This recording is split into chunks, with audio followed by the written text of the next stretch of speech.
世界之大，天地万物循环往复，并育合生。地球脉搏澎湃强劲，浩瀚灵动。自然之美，山川湖海，苍茫大漠，绿野田园，大千世界，四季轮回，无尽奥秘。以自然之道养万物之生。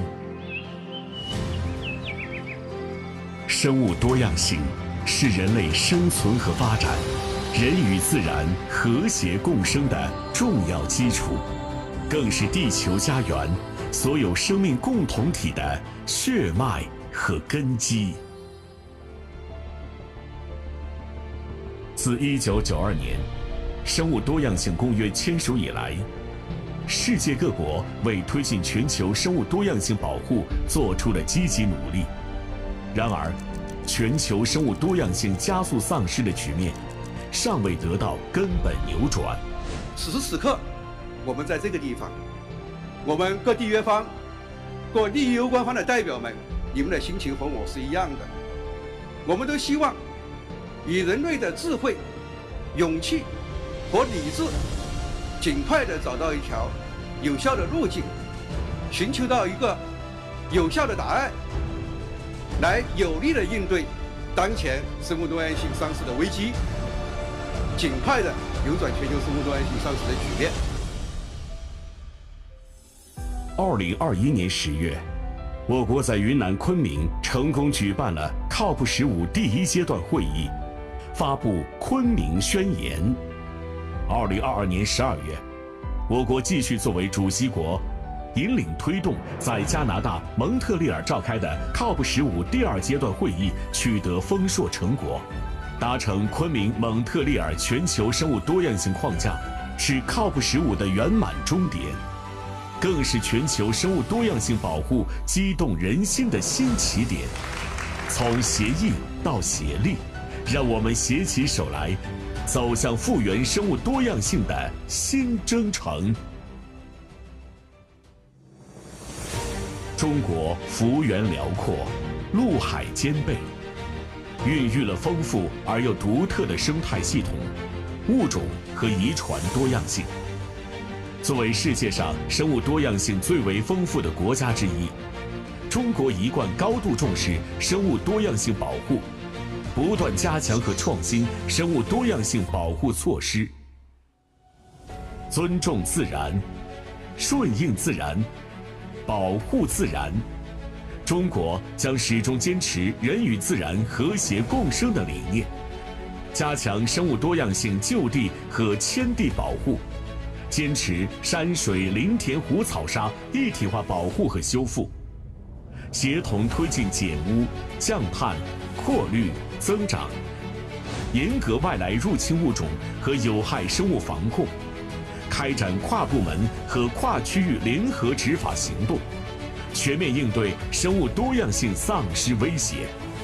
生态优先，绿色发展，中国将始终坚持把生物多样性保护作为生态文明建设的重要内容，全面推进农林牧渔绿色发展，创新生态产品价值实现途径，持续完善生物多样性政策法规和体制机制，开展生物多样性相关传统知识保护和传承，强化野生物种资源、种质资源保护和可持续利用，逐渐形成政府主导、企业积极行动和公众广泛参与的生物多样性保护体系，加强生物多样性能力保障。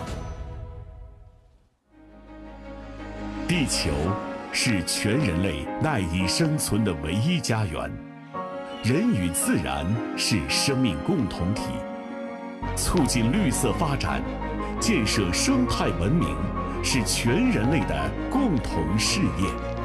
中国愿与国际社会戮力同心，提高全社会共同参与生物多样性保护的意识。到2030年，扭转生物多样性的丧失，使自然走上恢复之路。到2050年，实现人与自然和谐共生的美好愿景。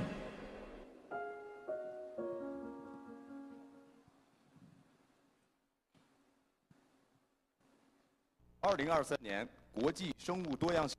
So the 2023 Global Biodiversity Day event now starts. So we would like to invite Vice Minister Zhao Yingming, Minister of Ecology and Vice Minister of Ecology and Environment of China, to moderate the session.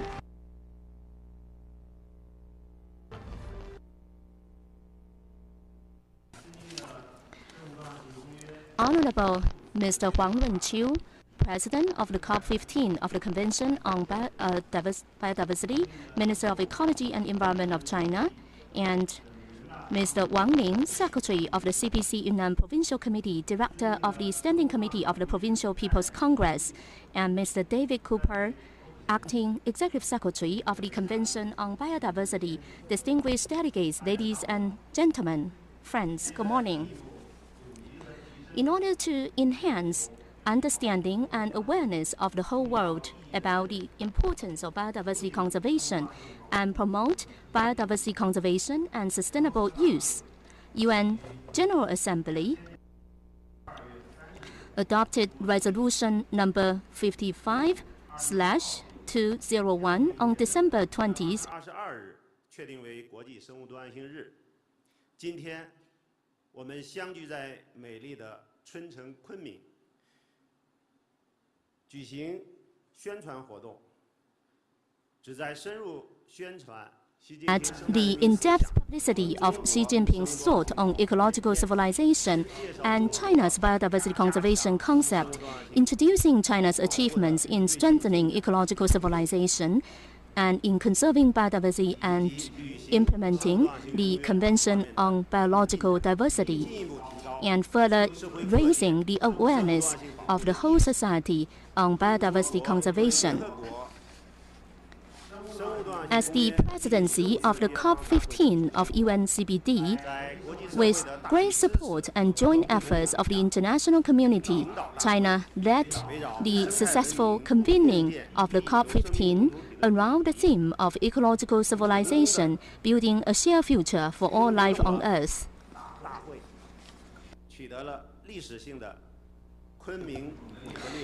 Kunming Montreal Global Biodiversity Framework was adopted as a milestone which has mapped out the blueprint for the global biodiversity governance.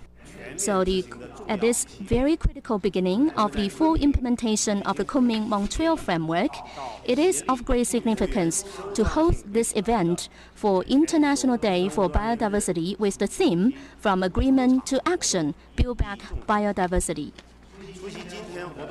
Today, we have the following leaders and delegates present here today. So we have Mr. Huang Runqiu, President of the COP15 of the UNCBD, Minister of Ecology and Environment of China.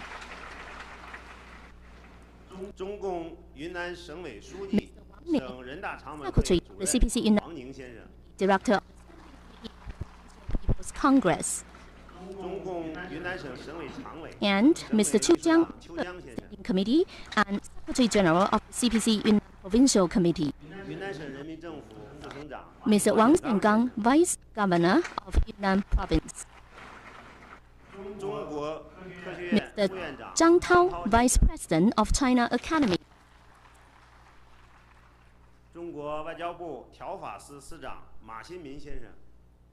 Treaties and Law of the Ministry of Foreign Affairs of China.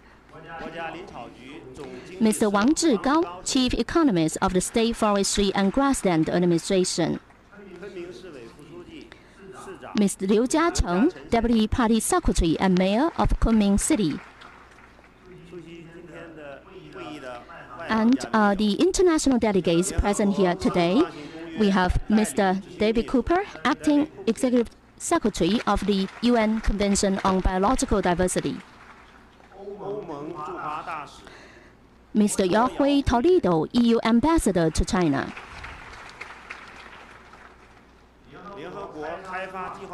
Ms. Beatty Trunkman, resident representative of the United Nations Development Program in China.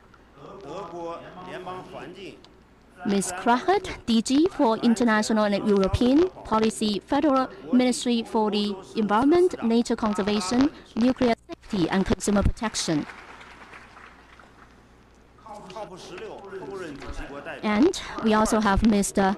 Gazi Kaya, representative of Presidency Designate of COP16, Counselor of Turkey to China. In addition, we also have delegates from the COP15 Bureau and Substar Bureau,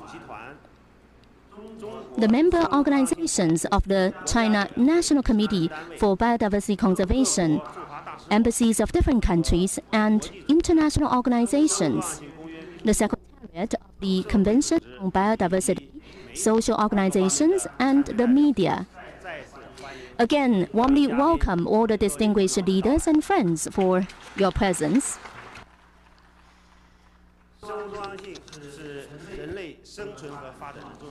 Biodiversity is an important foundation for the survival and development of human beings. Chinese government has always attached great importance to biodiversity conservation, especially over the past 10 years. The CPC and the State Council have enhanced biodiversity conservation as an important task to promote the realization of a beautiful China. President Xi Jinping has launched a series of initiatives on many international occasions, such as the UN Biodiversity Summit, the Leaders Summit of the Part 1 of COP15, and high-level segment of the Part 2 of COP15. It shows China's and determination from agreement to action. China will effectively promote the implementation of the Kunming Montreal Framework and continuously contribute China's wisdom and solutions to global biodiversity conservation. The United Nations has played a very important role and leading role in the global biodiversity governance. So today, we have the honor to have the video address of the UN Secretary General, Mr. Guterres. So please watch the screen. Excellencies, I am pleased to send my greetings to the Ministry of Ecology and Environment of the People's Republic of China and to everyone participating in this important event. On the International Day for Biological Diversity, we reflect on our relationship with humanity's life support system. From the air we breathe and the food we eat, to the energy that fuels us and the medicines that heal us, our lives are wholly dependent on healthy ecosystems. Yet, our actions are devastating every corner of the planet. 1 million species are at risk of extinction, the result of habitat degradation, skyrocketing pollution, and the worsening climate crisis. We must end this war on nature. Last year's agreement on the Kunming Montreal Global Biodiversity Framework marked an important step, but now is the time to move from agreement to action. This means ensuring sustainable production and consumption patterns, redirecting subsidies from nature-destroying activities towards green solutions, recognizing the rights of indigenous peoples and local communities, the strongest guardians of our world's biodiversity, and pushing governments and businesses to take stronger and faster action against biodiversity loss and the climate crisis. Let us work together across government, civil society and the private sector to secure a sustainable future for all. Thank you. Xie xie.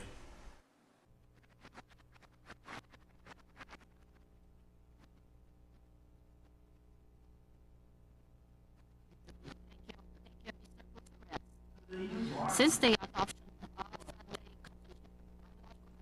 in 1992, the United Nations has actively coordinated assisted countries in strengthening scientific research and capacity building and promote sustainable way of biological resources utilization. We appreciate the efforts and the contribution made by the UN and its relevant agencies to advance the process of global environmental governance. As one of the first signatories to the Convention on Biological Diversity, China stands ready to work with all parties to build a vibrant, clean, and beautiful world. Since its establishment at the United Nations Conference on the Human Environment in 1972, UNEP has been committed to addressing global environmental issues. Now I'd like to welcome Ms. Anderson, Executive Director of the United Nations Environment Programme, to deliver a video address to this event. Biodiversity isn't just beauty, splendor, and variety, although it is all of those things, of course. Biodiversity is also a complex web on which the very human existence depends. Humanity draws its most vital resources from the myriad of forms of life that live on land, in the air, and in the water, both directly and through the services that nature provides to us. But the triple planetary crisis, that crisis of climate change, the crisis of nature and biodiversity loss, and the crisis of pollution and waste, this triple planetary crisis is shredding our web of life. The Kunming Montreal Global Biodiversity Framework is our global plan to repair this web of life and to sustain all life on Earth, including our very own. With only 7 years to implement the framework, we must all act now, and we must continue to act until our web of life is secure for us and for the generations to come, and indeed for every species on this planet. Every government, every business, every investor, and every individual must do what they can to protect and restore nature, to address climate change, and to massively reduce pollution and waste. UNEP, along with many partners, are building alliances to join together in a true collective action to end the triple planetary crisis once and for all. So on this, the International Day for Biological Diversity, I call on everyone to join us.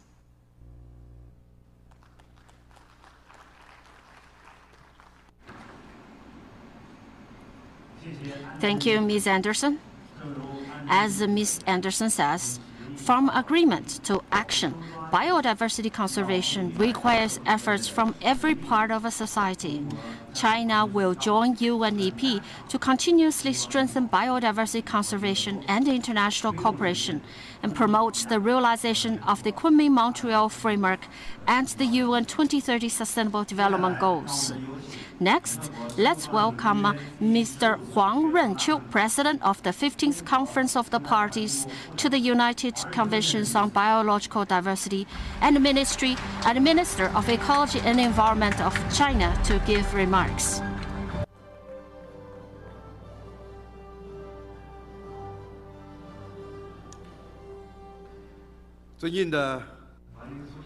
Honorable Party Secretary, Mr. Wang Ning and Mr. Cooper, distinguished delegates, ladies and gentlemen, guests, friends, good morning to everyone.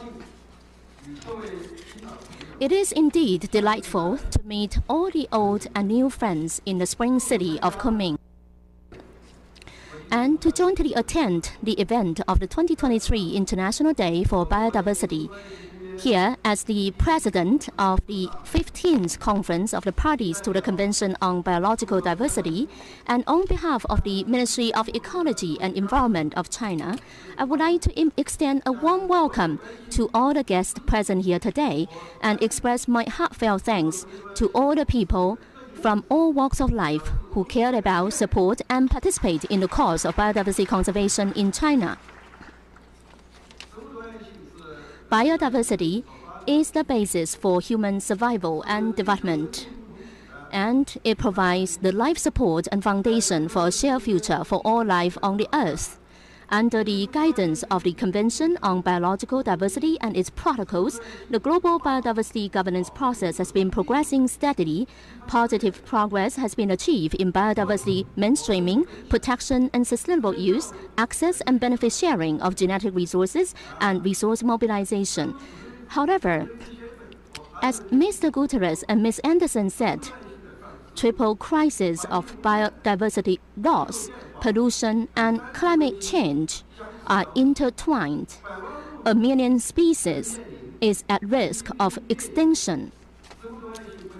The path to recovery for biodiversity is long and arduous. In the face of global challenges such as loss of biodiversity, the mankind is a community of shared future in which everyone prospers or perishes together. We must respond in solidarity and collaboration. So as the presidency of the COP15, with the great support of the international community, China has successfully convened the COP15 in two parts, on which the ambitious, practical and balanced Kunming Montreal Global Biodiversity Framework was adopted.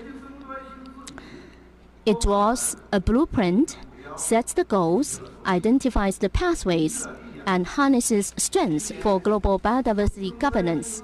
This year, the theme of the International Day for Biodiversity is From Agreement to Action, Build Back Biodiversity, which is to celebrate the adoption of the Kunming Montreal Framework and expresses the good wishes of all parties to turn consensus into action and work hand in hand to create a new chapter in global biodiversity governance.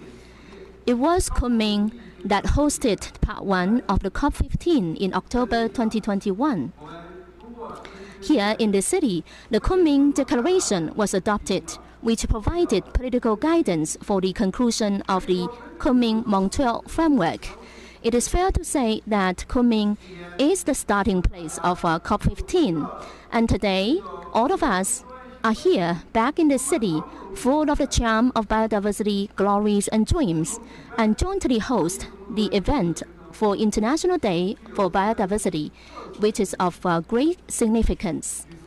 Ladies and gentlemen, friends, China is a country with great biodiversity. Over the past decade, under the guidance of Xi Jinping's thought on ecological civilization, China has actively promoted the construction of eco-civilization and biodiversity conservation, adopted a series of effective measures, achieved remarkable results, and blazed a trail of biodiversity conservation with Chinese characteristics.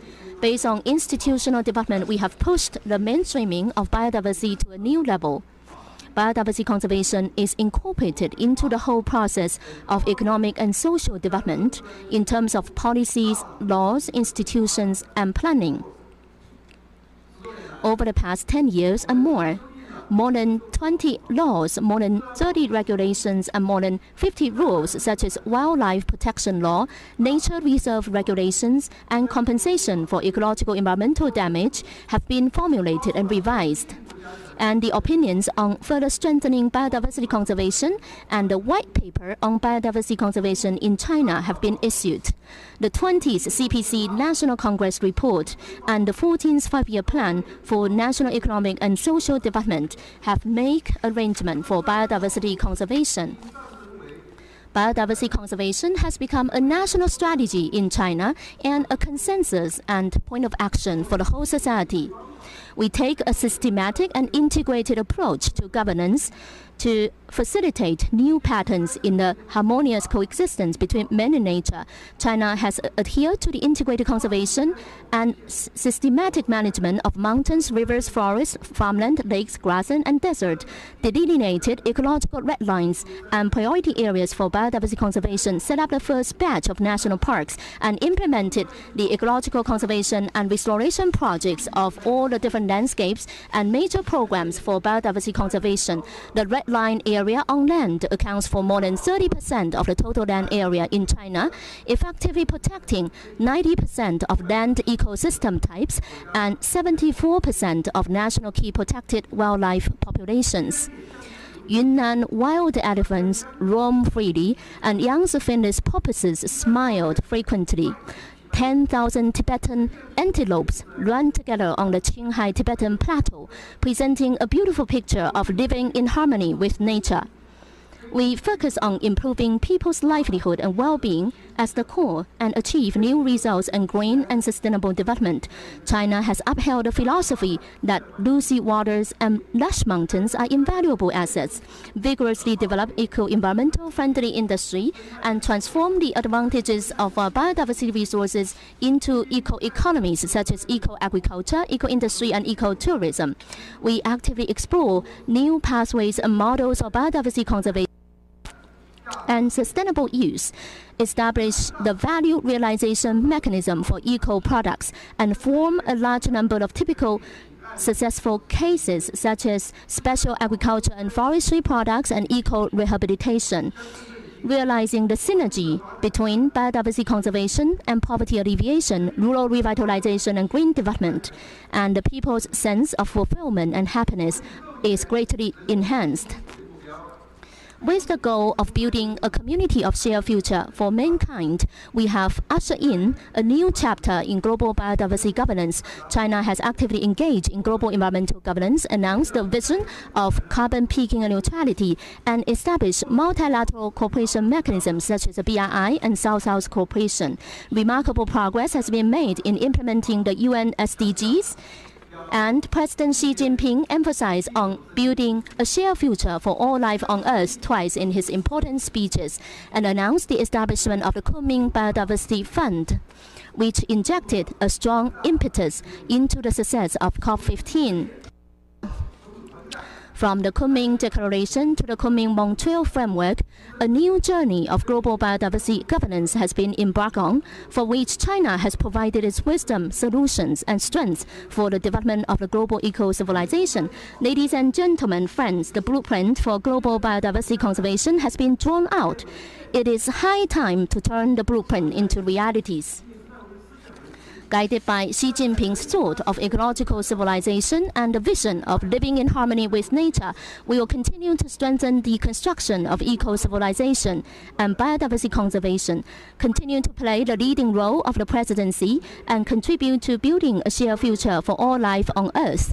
As the president of COP15, I also urge all parties and call upon the whole society to join hand in hand, cooperate in solidarity, and jointly promote the implementation of the goals of the Kunming Montreal Framework and effectively implement the decisions of COP15. First, we shall harness synergy to accelerate the national action and the strategies of biodiversity conservation.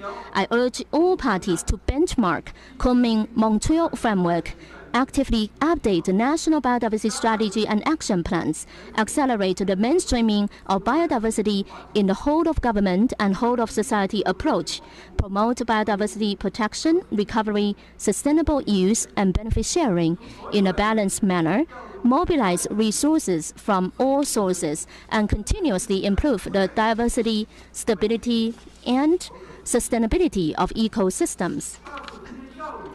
Second is to increase effectiveness and facilitate sustainable development and green recovery through biodiversity conservation. We encourage all parties to promote biodiversity conservation, 2030 Sustainable Development Agenda, and green economic recovery in an integrated manner in light of their national circumstances. Put protection and sustainable use of biodiversity and climate change mitigation and adaptation at the priority of policy making and implementation, and speed up green economic and social transition. Well, third is to stimulate vitality and facilitate the whole society to participate in biodiversity conservation.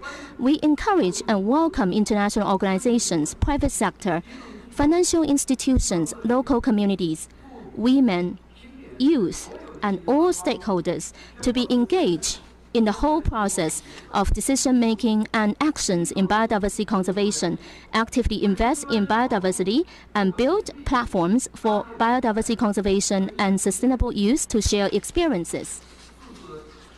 The fourth is to inject momentum and move forward the global process of biodiversity conservation with solidarity. We encourage all parties to continue to adhere to the concept of the community of shared future for mankind, practices true multilateralism, and maintains a fair and equitable global governance system for biodiversity.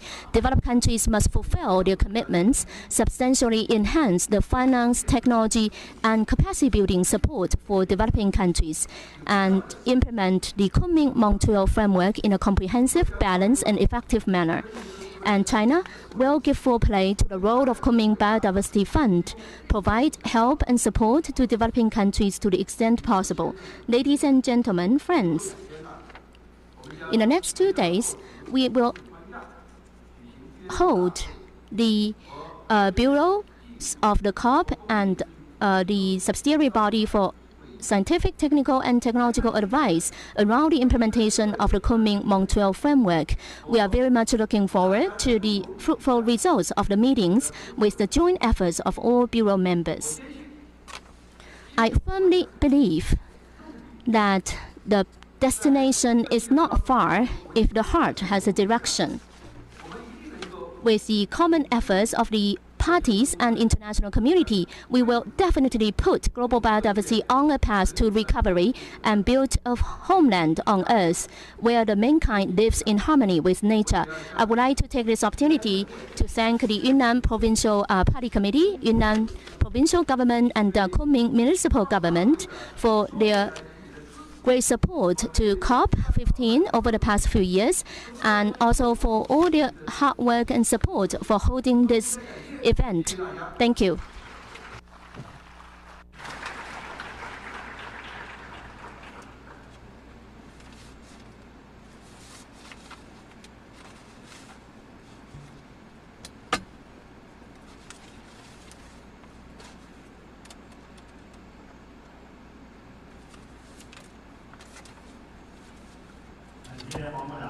Thank you, Minister Huang. In Minister Huang's presentation, he introduced the progress made in China in terms of advancing ecological civilization and strengthening biodiversity protection. I think that in terms of the future pathways and requirements for going from agreement to action in biodiversity conservation, we would like to sincerely implement all of these ideas. So you can see that we have to unite with one another, make dedicated efforts, and to turn consensus into concrete actions so that to open a new chapter for the global biodiversity governance. And then we would like to give the floor to the Secretary of CPC Yunnan Provincial Committee, Mr. Wang Ning.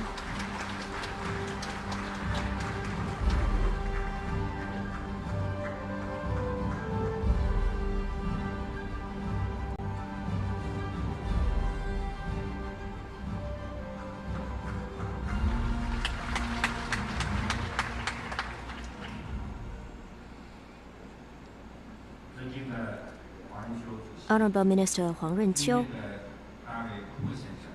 Honorable Mr. David Cooper, distinguished guests, ladies and gentlemen, friends.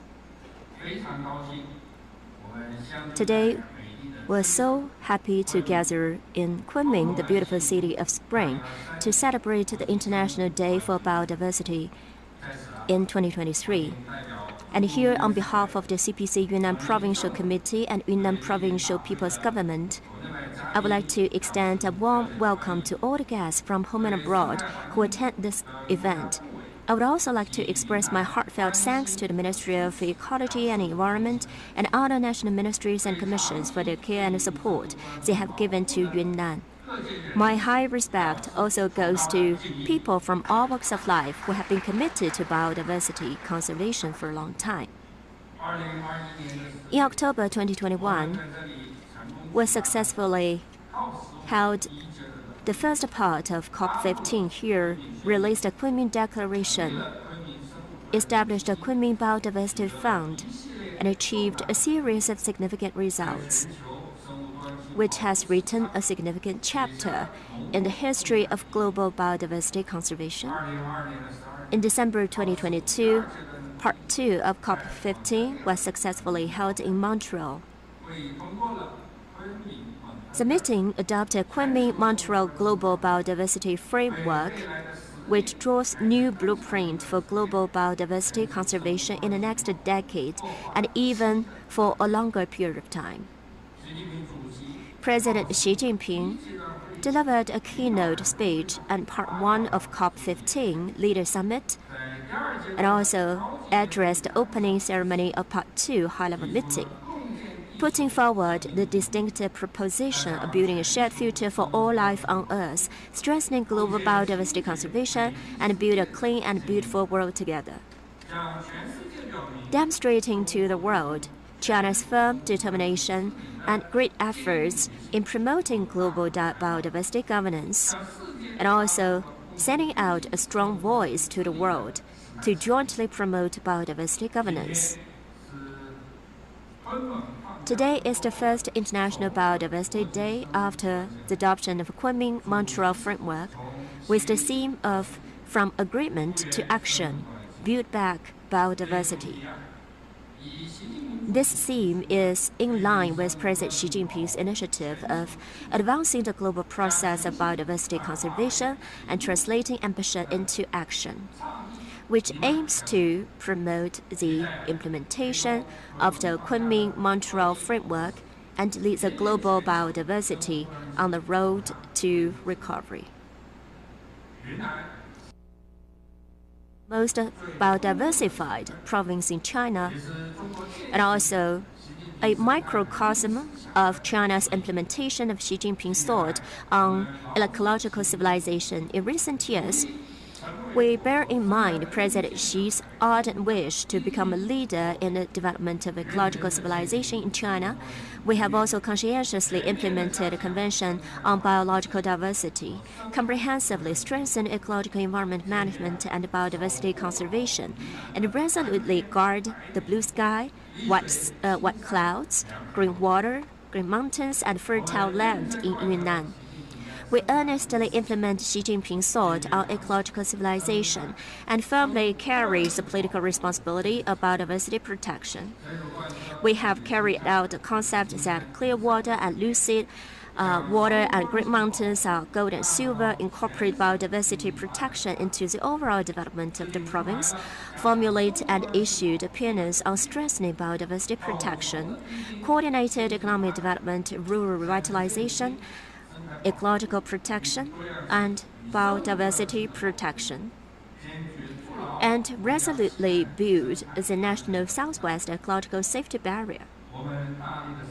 We vigorously implement protection and restoration projects. Biodiversity conservation have achieved significant results. Adhering to the integrated protection and systematic management of mountains, water, forests, fields, lakes, grasslands, and deserts, we have vigorously carried out 8 major ecological protection and restoration projects, including the Yangtze River key ecological zones. We actively promote the creation of national parks, carried out in-depth development of green and beautiful Yunnan, and built more than 360 nature reserves. We have also built the Xishuangbanna Botanical Garden, the richest collection of species in China, the only wildlife germ plus repository in China, ranking the first in Asia and second in the world. And more than 90% of typical ecosystems in the province have been effectively protected. We have implemented the strictest protection system to provide rule of law guarantee for biodiversity conservation. Taking into account the reality in Yunnan, we have taken the lead in China in introducing regulations on biodiversity protection, carrying out local legislation on terrestrial wildlife, precious tree species, and wetland protection in Yunnan province, and released the provincial white paper on biodiversity. 16 measures have been issued to strengthen judicial protection of biodiversity and to protect very small populations and species in a rescue manner. It is a great delight that the number of the wild Asian elephants has grown to more than 300. The number of Yunnan snub-nosed monkeys has grown to about 3,300. And endangered populations such as gray, peafowl, and patchy Kanak Seneca have been effectively protected. We always uphold the philosophy of community with shared future and actively participate in and promote global biodiversity conservation and governance. We have strengthened exchanges and cooperation with neighboring countries and regions, as well as international agencies such as UNEP and a Global Environment Facility, in areas such as national park construction, biosafety, and prevention and control of invasive alien species, and actively participated in international joint law enforcement operations to combat cross-border biological resources trade crimes. as the host of the first part of COP15, and the guidance Ministry of Ecology and Environment and Convention Secretariat, together with all the parties, we have made our due contribution to the success of this conference in Yunnan. Ladies and gentlemen, friends, biodiversity is the bloodline and foundation of Earth's living community. To protect biodiversity is to protect our common homeland. Under the leadership of the Chinese government, we are willing to work with the other countries in the whole world to continuously strengthen biodiversity conservation. We will unswervingly implement Xi Jinping's thought on ecological civilization, formulate and implement biodiversity conservation strategies and action plans, continuously optimize the spatial system for biodiversity conservation, and strive to achieve a conservation rate of 85% of the number of key protected wildlife species in the province by 2025. With 95% of typical ecosystems be effectively protected. We will also move towards the direction guided by President Xi Jinping, deepen and expand the fruits and results of COP15, and as a unified national deployment, actively participate in the biodiversity conservation governance activities of various international organizations and institutions. We will continue to strengthen the exchange and cooperation with ASEAN, SARC, and GMS, and as well as the other countries in biodiversity conservation. Be a firm practitioner of Kunming Montreal Framework, and also make great contribution to global governance in Yunnan. We will continue to improve the biodiversity protection and regulation system, innovate the mechanism of sustainable use of the biodiversity, enhance the capacity and level of biodiversity protection, and write a new chapter of biodiversity protection and governance in Yunnan. Ladies and gentlemen, friends, Yunnan is a beautiful province where there is not only biodiversity but also geomorphological diversity, climate diversity, ethnic minority diversity, and culture diversity. We have beautiful mountains, lucid water, good ecology everywhere. We're known as the kingdom of plants, kingdom of animals, and garden of the world. We sincerely invite friends from home and abroad to visit Yunnan and experience the so-called the life of Yunnan. Finally, I wish this event a great success and I wish all of you good luck and good health in Yunnan. Thank you.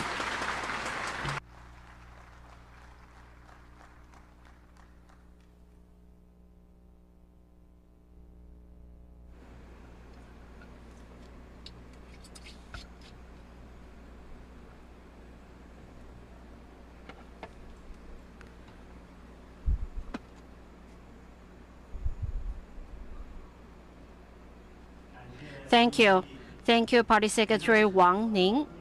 Yunnan's province and Kunming city has done tremendous works and contribution to the smooth convening of COP15. Now, after 1 year and 7 months of successful hosting of the COP15, we are gathering here again in Kunming, in Yunnan. We trust that the spring city of Kunming and the Yunnan province is sure to leave us with beautiful impressions and memories. Here, I'd like to thank Yunnan province and Kunming city for their contribution to Phase 1 meeting of COP15 and thank them for the great support to this event. Thank you very much.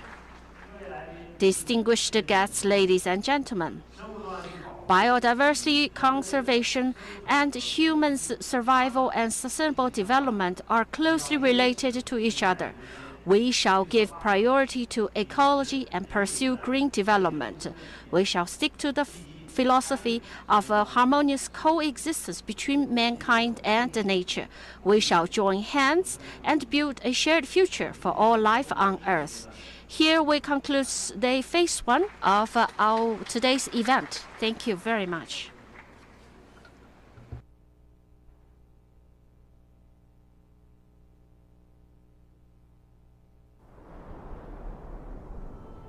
起伏延绵的雪山，还有奔腾在深切峡谷里的河流，那是淹没于岁月尘沙的线索，那是矗立在苍穹之下的路标，指向地球48亿年历史中一场神奇的大碰撞，指向离天空最近的地方，被称为世界屋脊的青藏高原，那是云南所有传奇开始的时间和地点。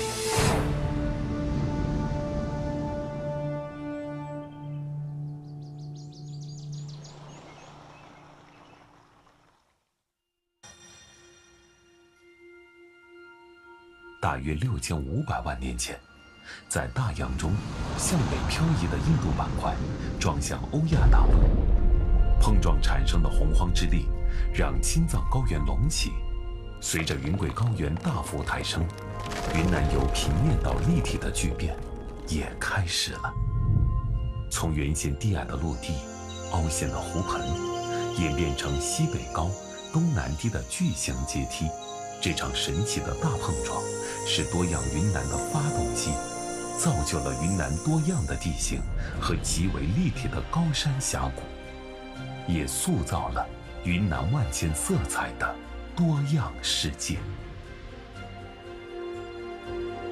从这个巨型阶梯的最高点到最低点，两地直线距离短短960公里，海拔高差直降6663.6米。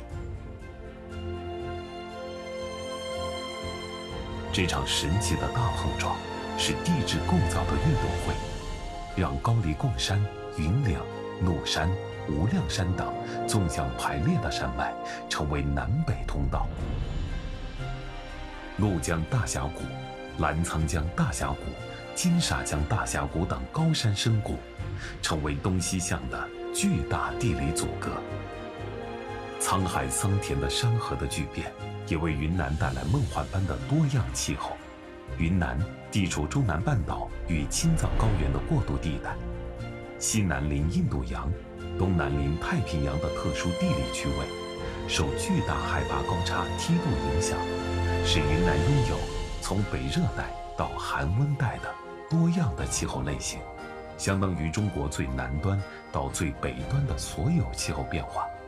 在局部高山则呈现出一山分四季、10里不同天的立体气候特征。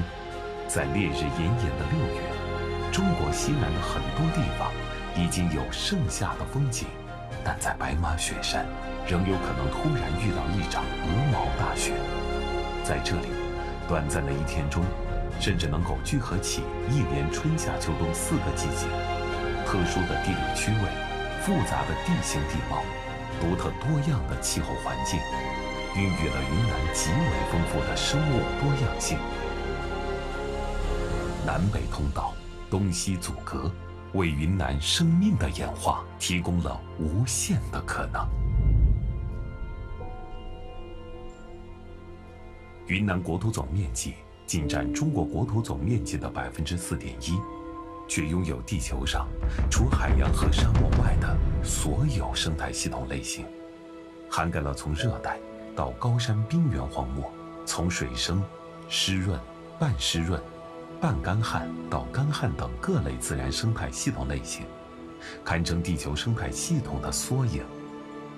植物王国、动物王国、世界花园，云南的多样远超你的想象。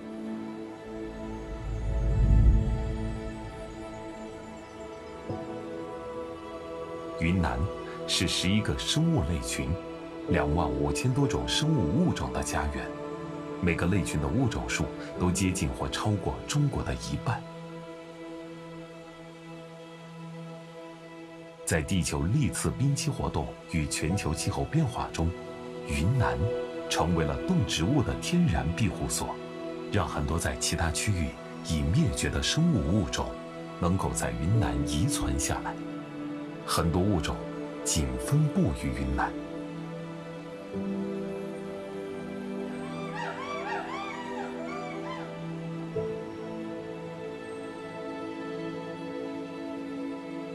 云南有农作物及其野生近缘种植物数千种，是亚洲栽培稻、荞麦、茶、甘蔗等作物的起源中心和分化中心。生物多样性是云南发展的绿色源泉之一。云南丰富的物种多样性，同时也蕴藏了大量珍贵的遗传基因多样性。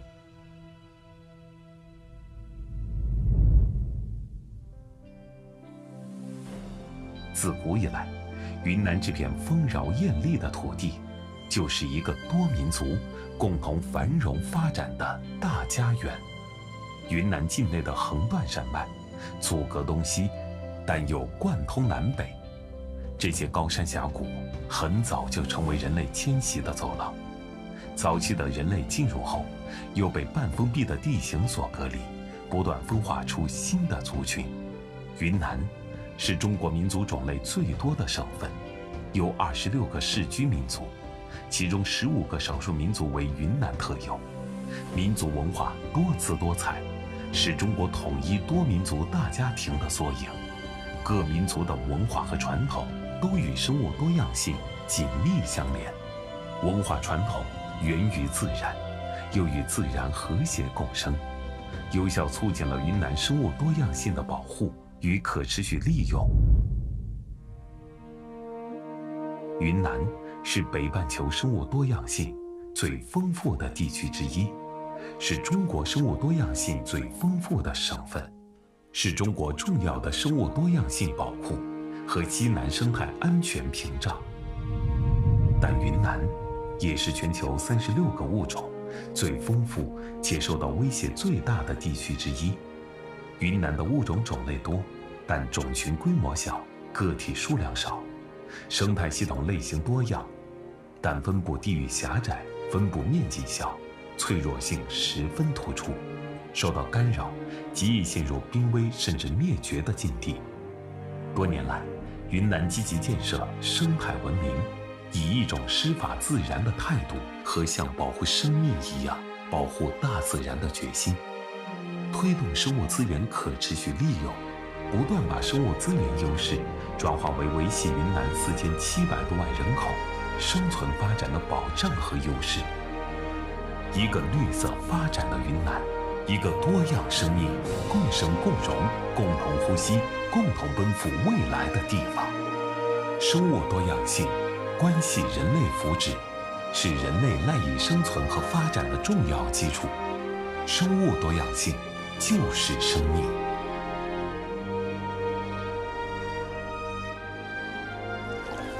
生态文明，共建地球生命共同体。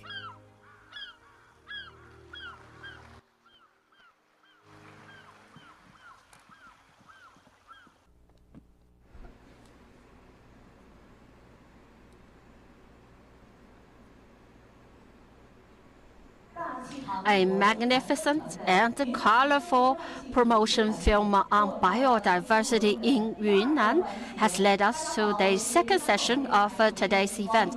Hello everyone, I am Wang Linghui, anchor of a Yunnan radio and TV station. I'm Yang Zhao, moderator of CGTN. We're going to moderate the rest of the session. Welcome, Yang Zhao. Yang Zhao, have you felt that the weather in Kunming is very good?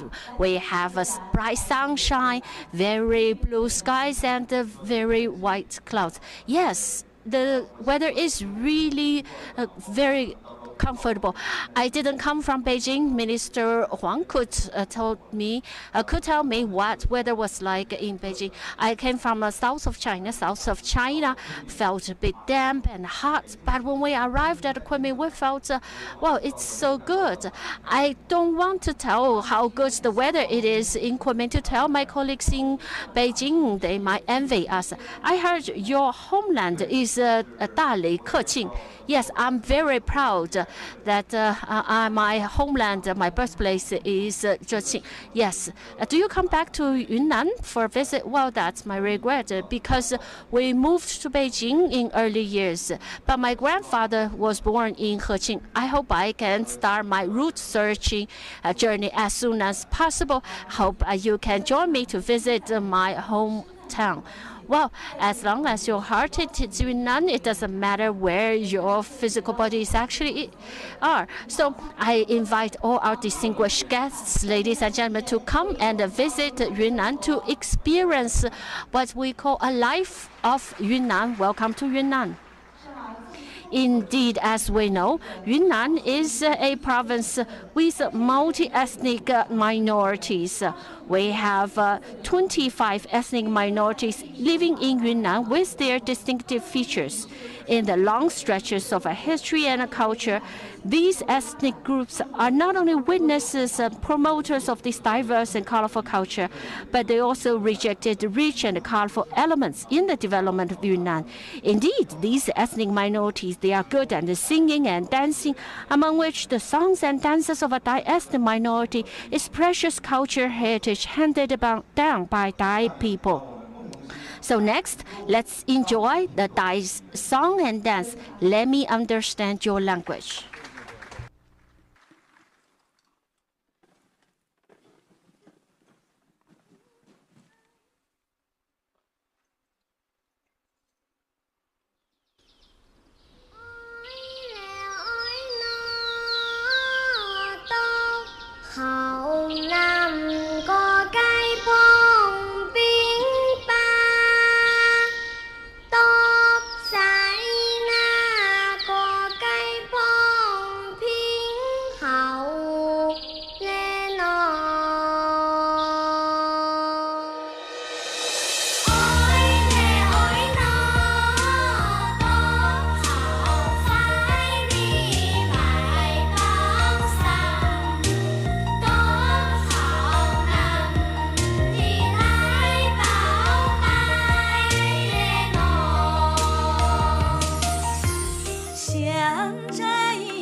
收获的季节。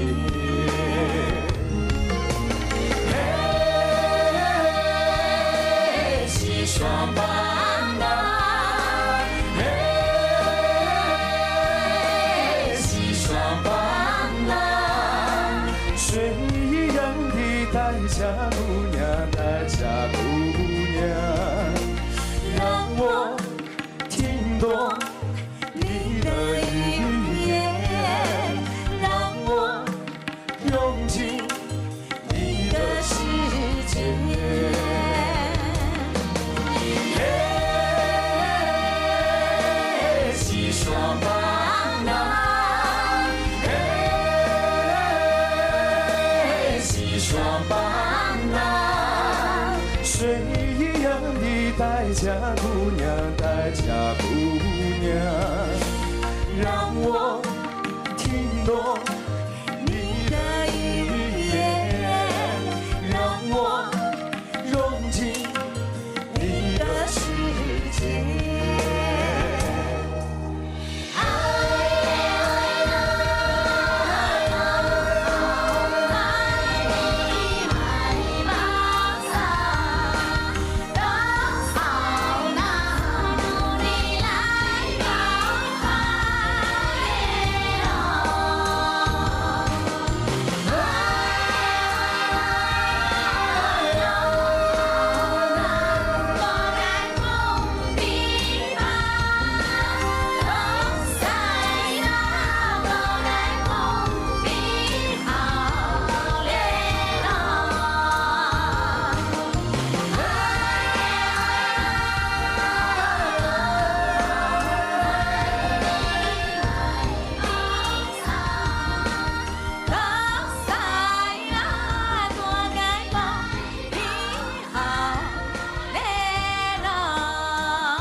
Thanks our performers for these wonderful performances. Well, these are songs and the dances of a Thai-ethnic minority. China is an important participant, contributor, and leader in global eco-progress. China has always attached great importance to biodiversity conservation. Since the phase 1 of COP15, China has hosted nearly 14 meetings of CBD COP Bureau and over 100 bilateral multilateral meetings aiming to achieve a consensus among all parties. China also made active use of important occasions such as UN High-Level Political Forum on Sustainable Development and 27th UN Climate Change Conference to fully communicate with other countries on the global biodiversity framework. Indeed, especially the Ministry of Foreign Affairs, during the implementation of biological diversity and the preparatory work for COP15, they have spared no effort and made great contribution to ensuring the fulfillment of China's presidency and promoting global biodiversity governance. Now I'd like to give the floor to Mr. Ma Xingming, Director General of the Department of Treaty and Law of the Ministry of Foreign Affairs.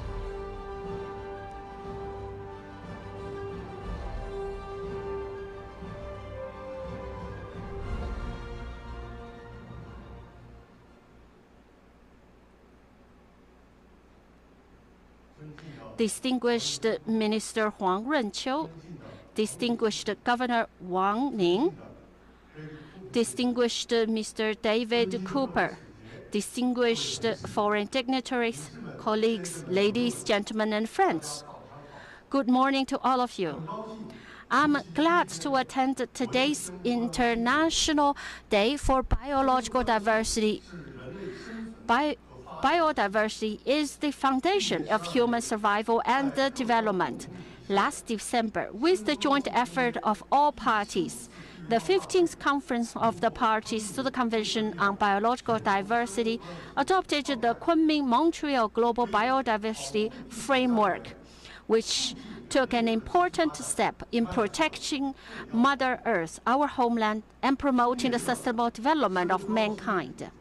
The theme of this year's Biodiversity Day is From Agreement to Action, Build Back Biodiversity. It expresses the goodwill of all countries to transform the framework consensus into actions and protect global biodiversity protection jointly. Dear colleagues, friends, the Chinese culture has always advocated the best development result is to achieve harmony between heaven and mankind. Philosophy of Taoism is that the ultimate law is the law of nature. Heaven doesn't speak, yet seasons come and go. Earth is silent, yet everything is born from her. The traditional wisdom of ancient Chinese spoke for our respect for the nature. Today, under the guidance of President Xi's eco-civilization philosophy, that clear waters and green mountains are gold and silver mountains. We are on our path to Chinese modernization and aspires for harmonious coexistence between man and nature. Thanks to unremitting efforts, China has made remarkable achievements in ecological progress. China has seen the largest increase in forest resources, the fastest improvement in air quality, and one of the fastest reduction in energy intensity in the world. The threat level of the giant panda has been downgraded from endangered to vulnerable. Thousands of Tibetan antelopes were seen running again on the Tibetan plateau. And the population of wild Asian elephant has increased from 180 in the 1980s to more than 300 today. You may still remember that the year before last, a herd of elephants traveled north to Kunming. Along the way, thoughtful cares were provided to the elephants by the government and the Chinese people, attracting global attention and winning international praises. Dear colleagues, friends, since the United Nations Conference on Environment and Development in 1992, human society has been exploring for the path of a sustainable development. President Xi Jinping pointed out at the COP15 Leadership Summit, eco-civilization is the historical trend of a development of human civilization. This has pointed out the direction for global sustainable development. As a member of the world family, China is committed to promoting global sustainable development and contributing our wisdom and strength for the development of Earth, this shared community of a common destiny.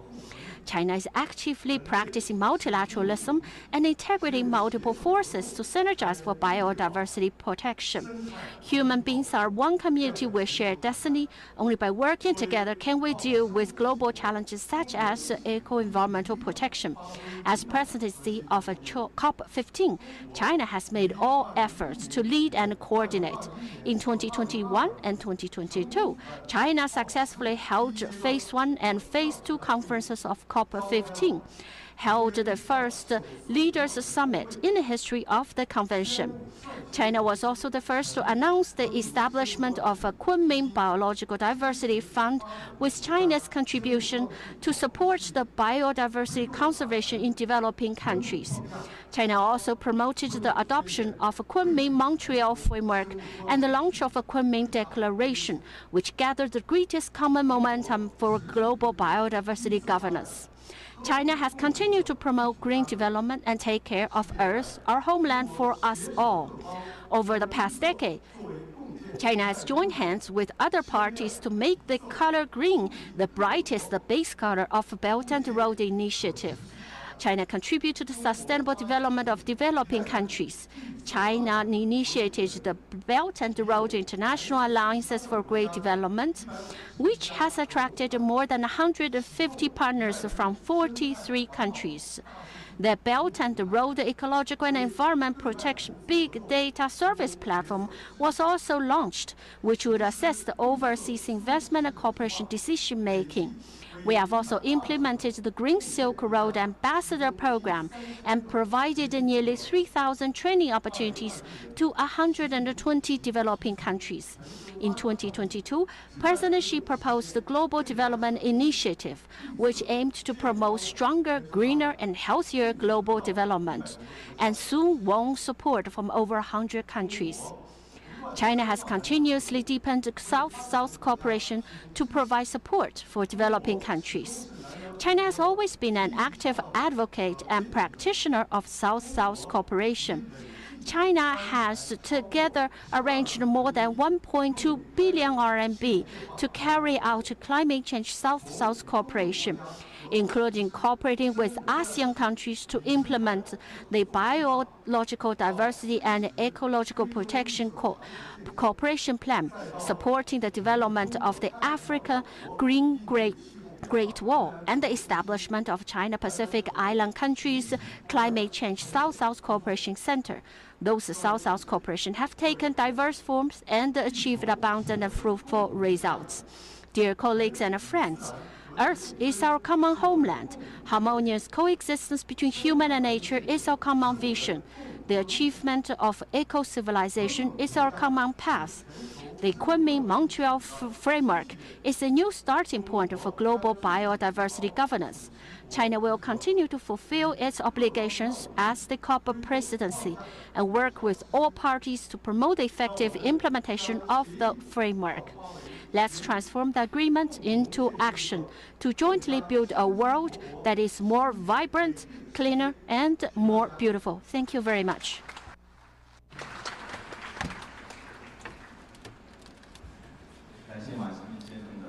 Thank you, Mr. Ma Xinming, for your wonderful presentation. As an important contracting party of Global Biodiversity Convention, EU played a very important leading role in promoting the biodiversity governance. After COP15, China and EU will continue to strengthen cooperation and communication to build a community of shared future for all life on Earth. We would like to give the floor to Mr. Yohei Toledo, EU Ambassador to China.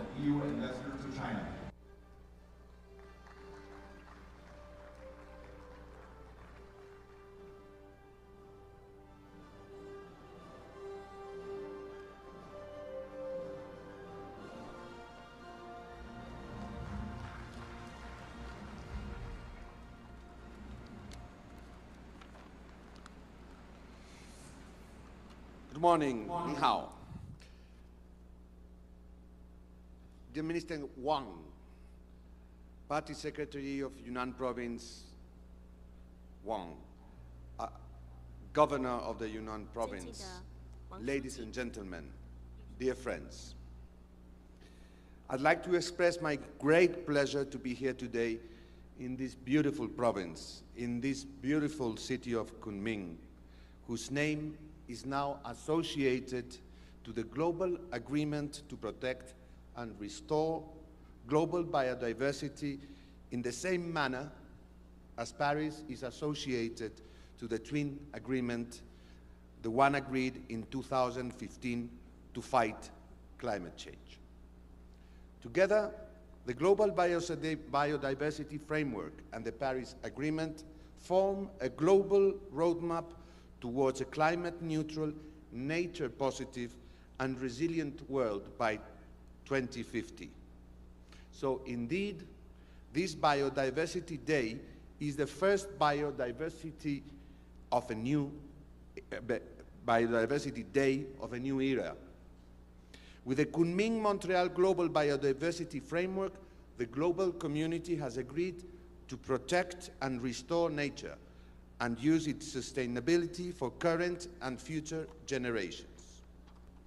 Minister, Commissioner Sinkevicius asked me to convey that the EU is grateful to China and to you personally for bringing the negotiations on the GBF to a success by tabling a compromise that is ambitious on all fronts, on substance and on financing.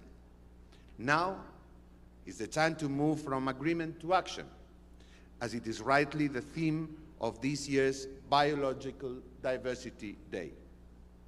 Effective and full implementation of the GBF requires active engagement of all governments, all society, and all economy, mobilizations of resources from all sources, and will need continued effort and leadership.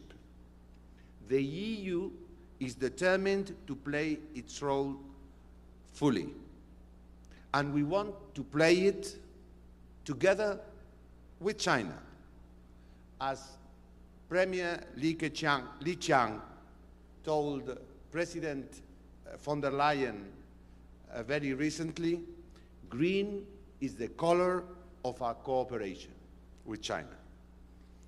The EU Biodiversity Strategy for 2030 set out a broad range of measurable targets, including the protection of at least 30% of EU's land and seas, a 50% reduction of the use and risks of pesticides, promoting agroecology by having at least 25% of our agricultural land under organic farming management, restoring free-flowing rivers, and planting 3 billion trees. The Green Deal also includes a zero-pollution action plan, a circular economy action plan, and the farm-to-fork strategy. We have also adopted, inter alia, a strategy to improve the health of EU forests and a new EU soil strategy, as well as a regulation to minimize our footprint on deforestation. And as you know, we are currently discussing a very ambitious nature restoration law. The European Union and the EU member states are the main provider of international biodiversity funding. The Commission already announced a doubling of its international biodiversity financing to 7 billion euros for the period 2021-2027. The new framework will require to step up efforts even further. As agreed at CBD COP15, the EU will be ready to communicate its targets to the CBD ahead of COP16 in 2024, including an assessment on whether existing goals and targets are aligned with the GBF. Minister Huang, in the months ahead, we should take leadership across the globe and in all relevant multilateral, be it G20, FAO, WTO, bilateral fora, including our external policy, to promote full and swift implementation of the GBF. When I say we, I mean all of us present here, of course, but I also believe that the EU and China have a particular responsibility to be the champions of this new framework. In the same manner as we worked closely ahead of COP15, you can count on us, and we know that we can count on you. Leadership in the international fora through domestic and external policies, but also with regards to the mobilization of resources, are a key issue for swift and full implementation. The targets for resource mobilization are ambitious and encompassing. They address financing from all sources, domestic and international, public and private. They also provide for the elimination, phase-out, or reform of incentives harmful to biodiversity. We welcome the solution of establishing the Global Biodiversity Framework Fund as a special trust fund under the Global Environmental Facility in 2023. These will complement existing support and facilitate easy and efficient access to funding from all sources. We wish that China would consider integrating the Kunming Fund into the GBFF. The EU has already announced the doubling of its international biodiversity financing, and several member states made significant pledges before or at COP15. But the Kunming Montreal framework will require stepping up efforts even further. We urge others who are able to contribute to do so. It is of crucial importance that we demonstrate progress at COP16. Let me finish with an old Chinese saying, which sums up all our objectives here. When you live close to the mountains, you have to live from the mountains. When you live by the water, you have to live from the water. Thank you very much. 谢谢.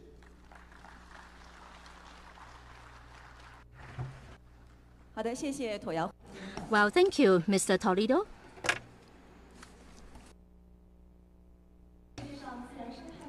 As one of the countries with the most beautiful natural ecosystem in the world, Turkey has a diverse climate system and vibrant biomes. Turkey will host the 16th Conference of the Parties to the Convention on Biological Diversity in 2024. At that time, Turkey will take over the flag and responsibilities of the presidency handed over by China and continue to promote the global biodiversity governance process and the implementation of Kunming Montreal Global Biodiversity Framework. Let's invite Mr. Kaya, Counselor of Turkey to China, to speak. Turkish Counselor to China.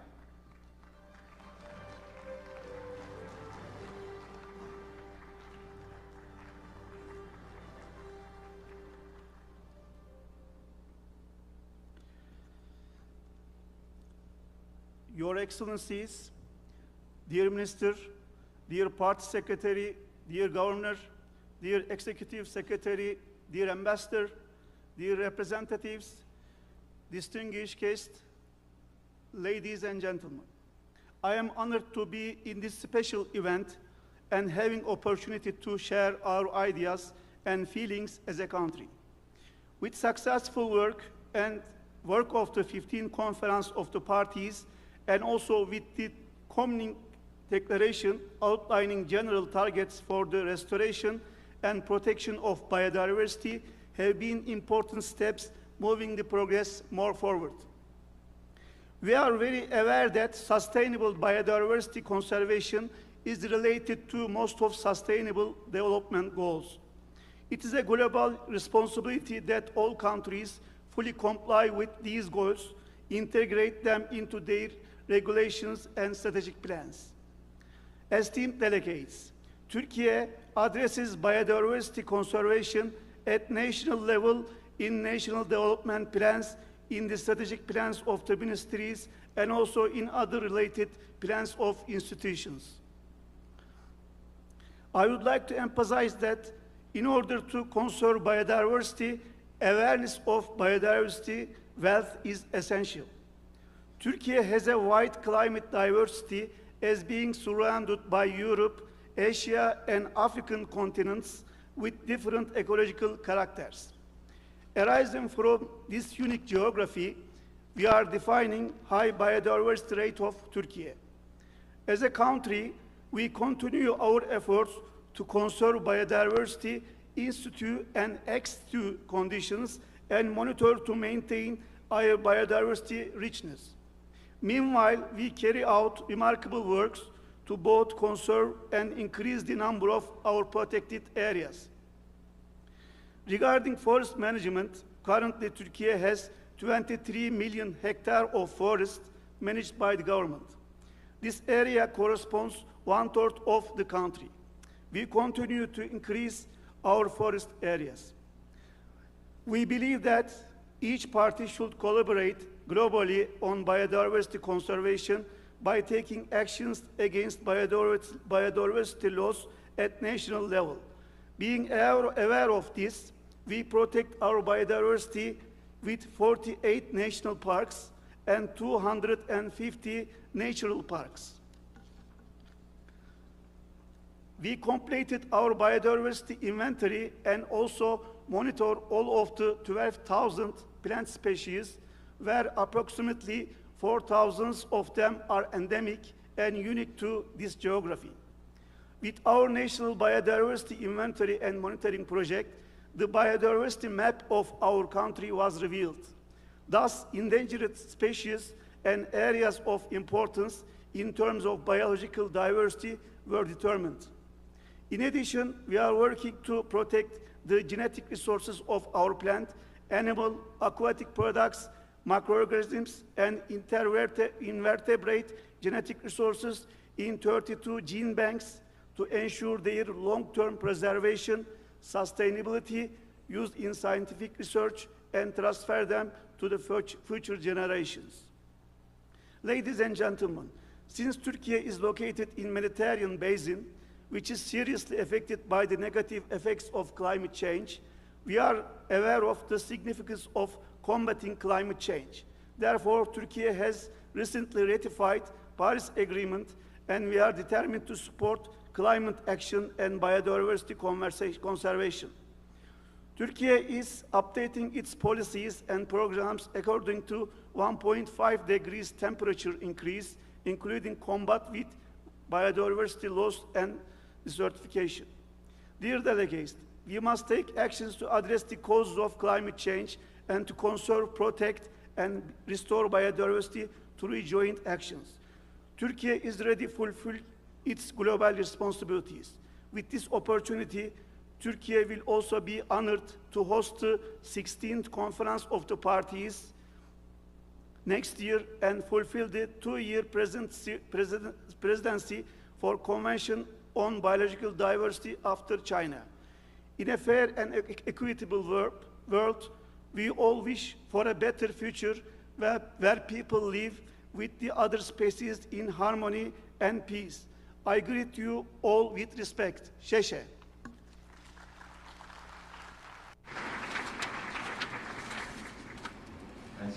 Thank you, Mr. Kaya.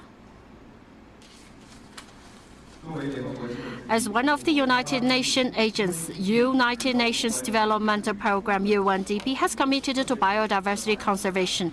In particular, it has provided technical support to many developing countries and served as a good example for the global effort of biodiversity conservation. Now I'd like to invite Ms. Beate Trunkman, UNDP representative for China.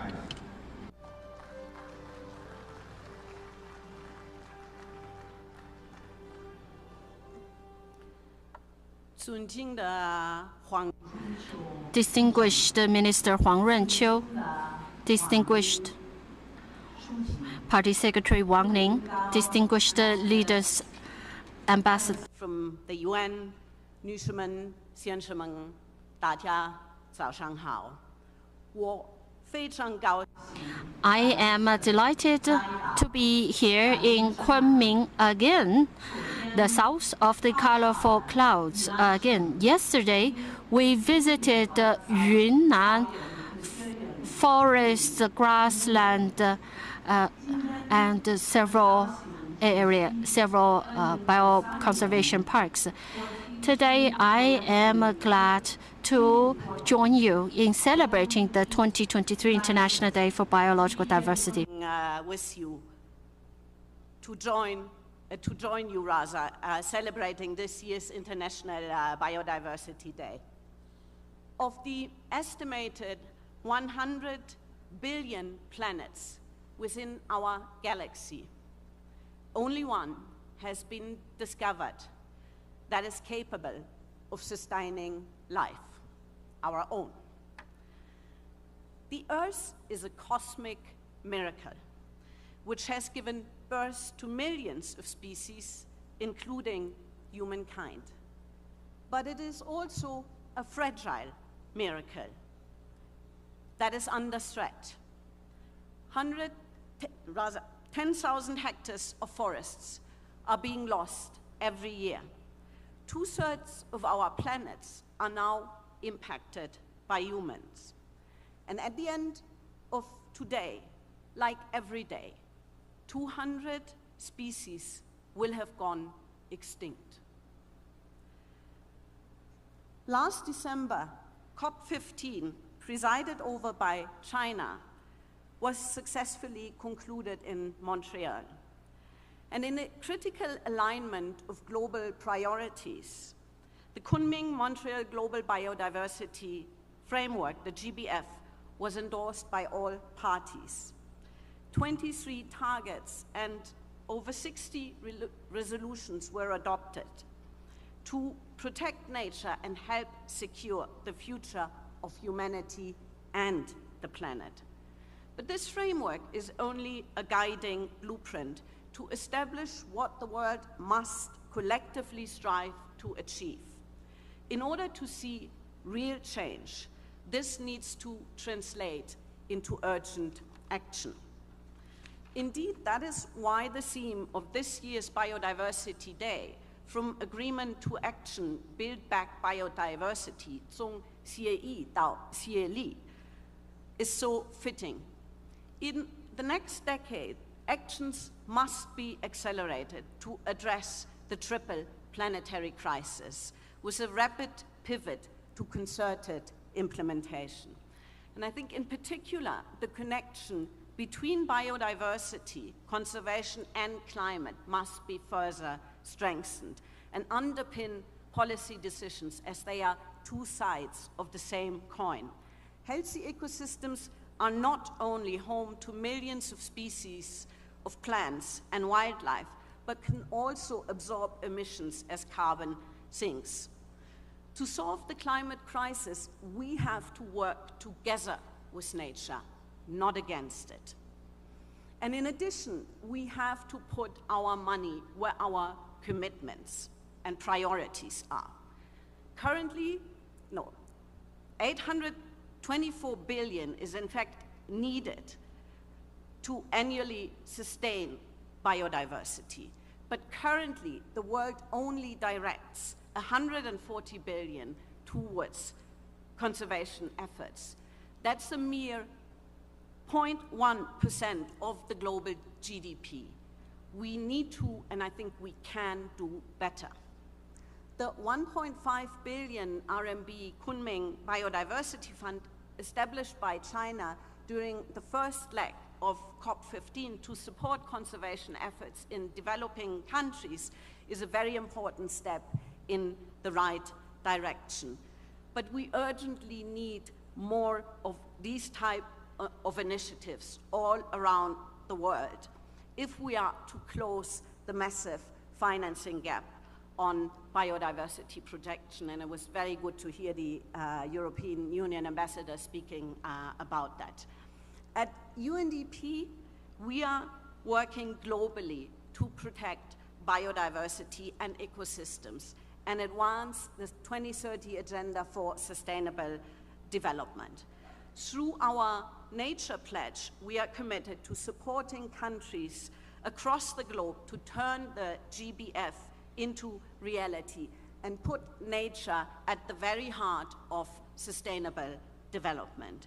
For example, last year, in cooperation with other UN agencies, we launched 3 global programs to support more than 138 countries in updating their national biodiversity strategy and action plans, the so-called MBSUPs, in line with the GBF, and accelerate resource mobilization. Our Global Biodiversity Finance Initiative also works to increase the amount of both public and private financing for conservation and nature-positive investments. Here in China, we are proud of our joint achievements in biodiversity protection and conservation, fostered with our government partners, both at national and local levels, over more than 4 decades. UNDP stands ready to continue building on this collective work and leverage our global network and expertise in support of implementing the GBF targets in China. In closing, let me express my sincere appreciation to the Ministry of Ecology and Environment and the government of Yunnan province for organizing today's event, as well as your commitment to protecting China's vibrant ecosystems, helping to sustain healthy environments in which biodiversity can indeed flourish.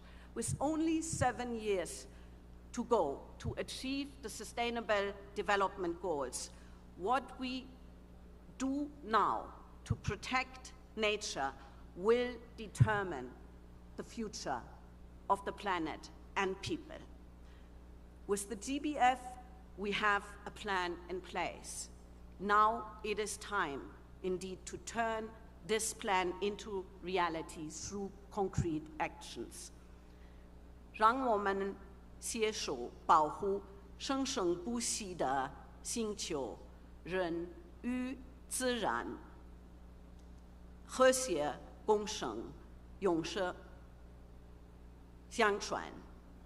Together, we can ensure that this miracle of our planet can thrive and support humanity and all its species for generations to come.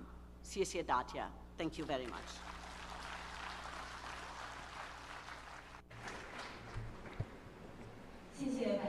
Thank you, Ms. Trunkman, for your presentation. To protect the forest, grassland, wetland, and desert are very important to maintain and safeguard the balance of the ecology on our Earth, because they provide very important guarantee for our future life and our homeland. And you can see that the State Forestry and Grassland Administration showed a very important mission in this aspect. So we would like to give the floor to Mr. Wang Zhigao, Chief Economist of State Forestry and Grassland Administration.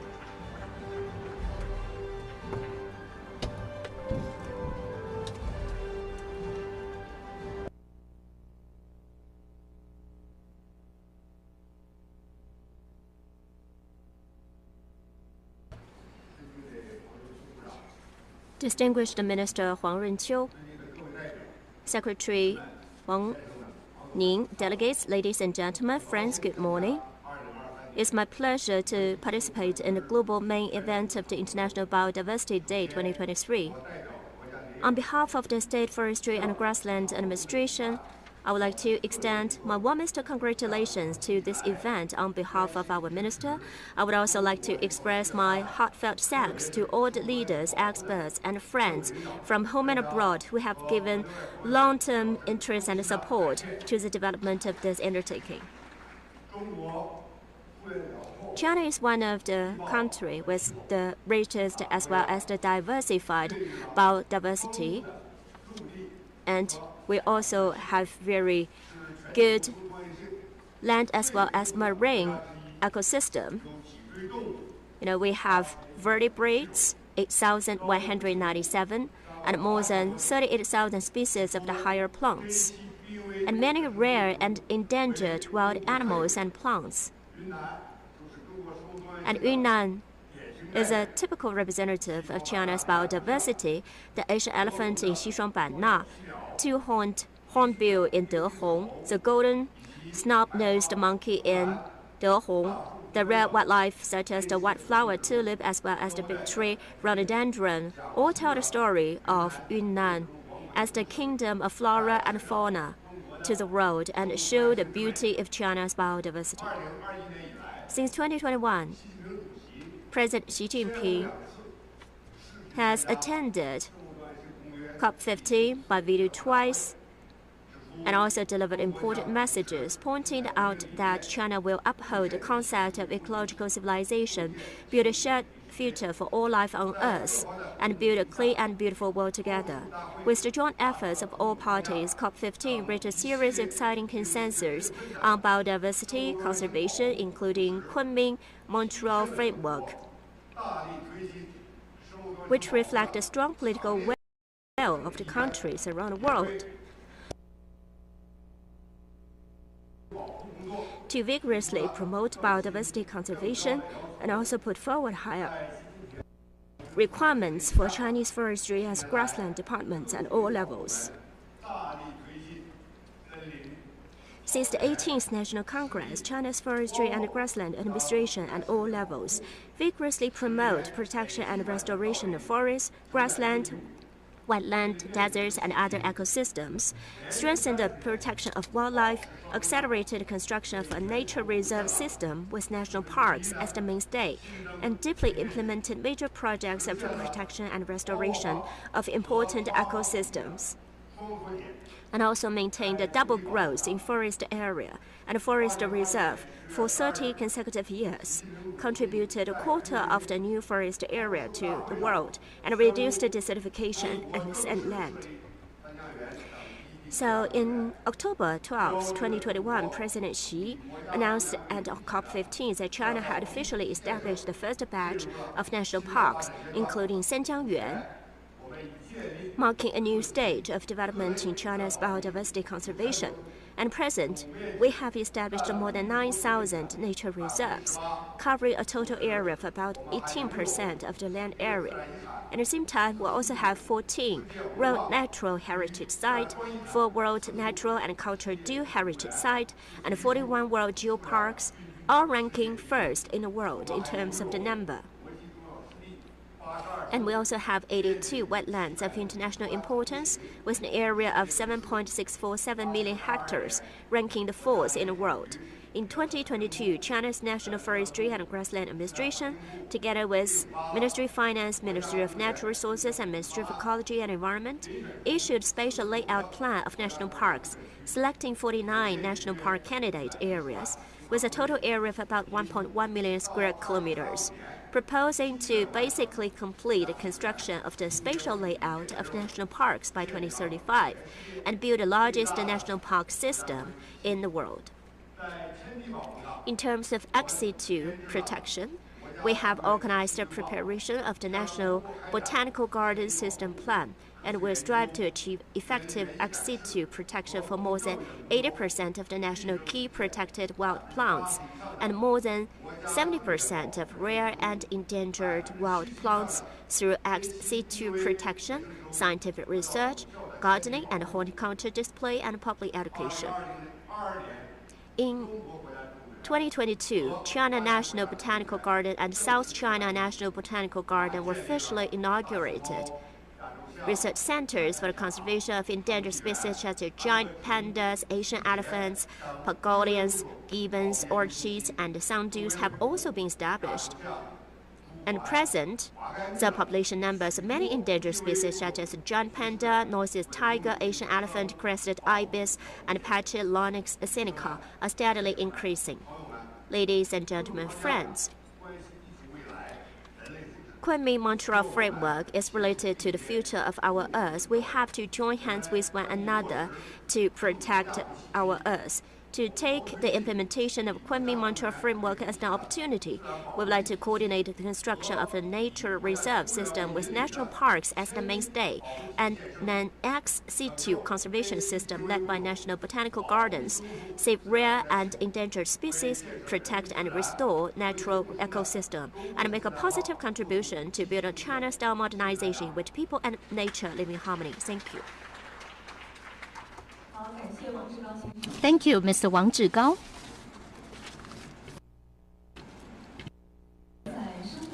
China and Germany have kept very close cooperation and exchange on biodiversity, and the Federal Ministry of the Environment, Nature Conservation and Nuclear Safety and Consumer Protection has provided enormous support to the presidency in the negotiation of the Kunming Montreal Global Biodiversity Framework, and their work has played a positive role in the global biodiversity conservation. We would like to give the floor to Ms. Krahert, Director General for the International European Policy, Federal Ministry of the Environment, Nature Conservation, Nuclear Safety and Consumer Protection of BMUV.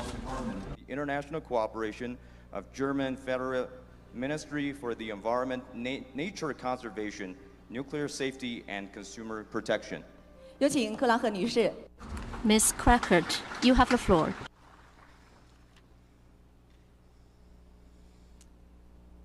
Dear Minister Wang Runqiu, dear Wang Ning, Secretary of Yunnan Provincial Committee of the CPC, dear Vice Minister Zhao Yimin, dear Acting Secretary of the CBD, David Cooper, Excellencies, ladies and gentlemen.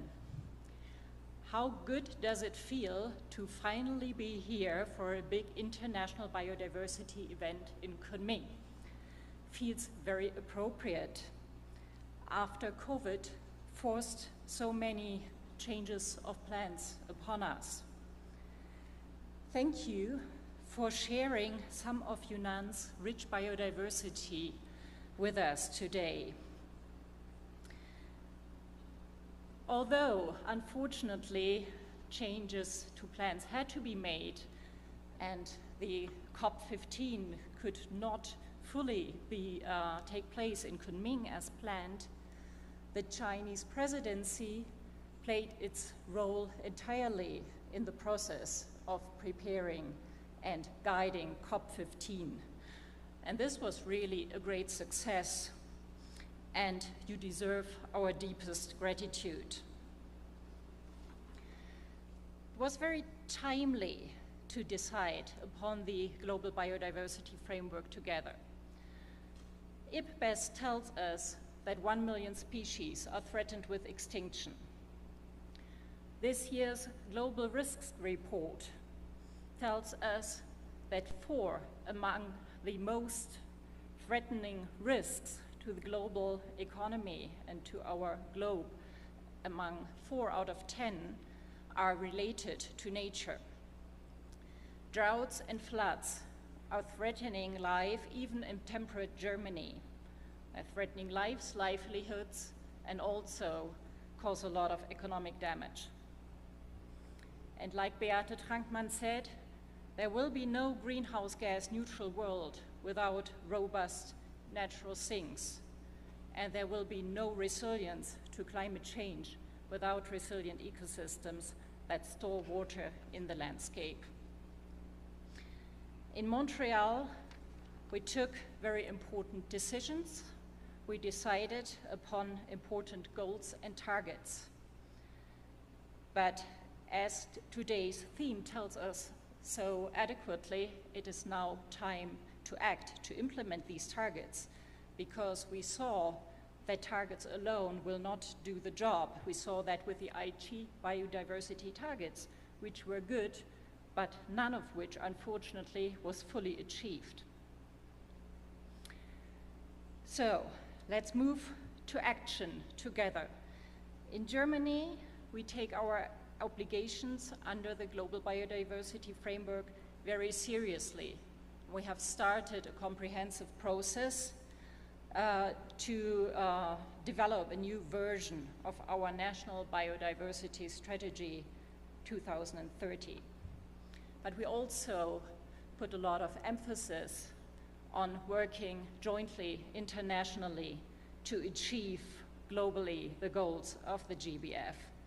And we are providing critical support to the implementation of the GBF through our International Climate Initiative. This includes, for example, the NBSAP Accelerator Partnership. So the National Biodiversity Strategy and Action Plan Accelerator Partnership initiated by Colombia and Germany, which is really meant to be a matchmaking platform, bringing together needs from various countries and money, but also capacities, knowledge from a wide range of partners, states and non-state actors. And we invite all countries and non-state actors to join this platform to face this task together.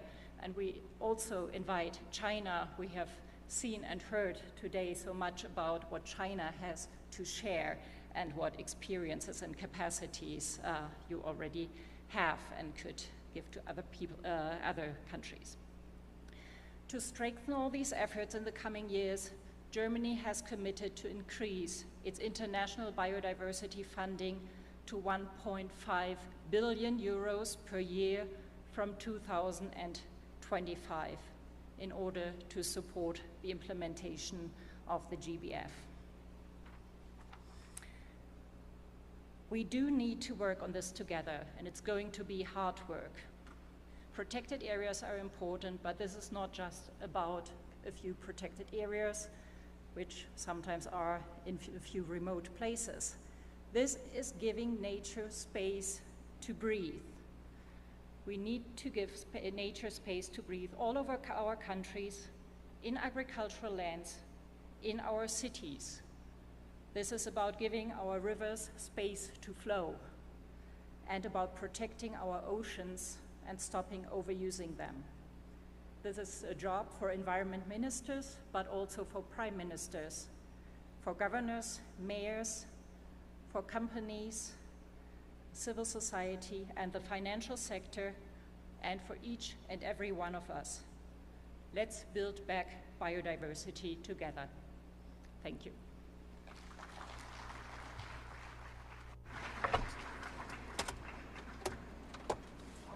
Thank you. Thank you, Madam Crack. Next, we'd like to welcome our old friend, Once again, we'd like to express our gratitude to the Secretary of the Convention on Biodiversity for its cooperation with China during the 4 years of COP15 preparation and the negotiation on the Kunming Montreal Global Biodiversity Framework. I now give the floor to Mr. David Cooper, Acting Executive Director of the UN Convention on Biodiversity.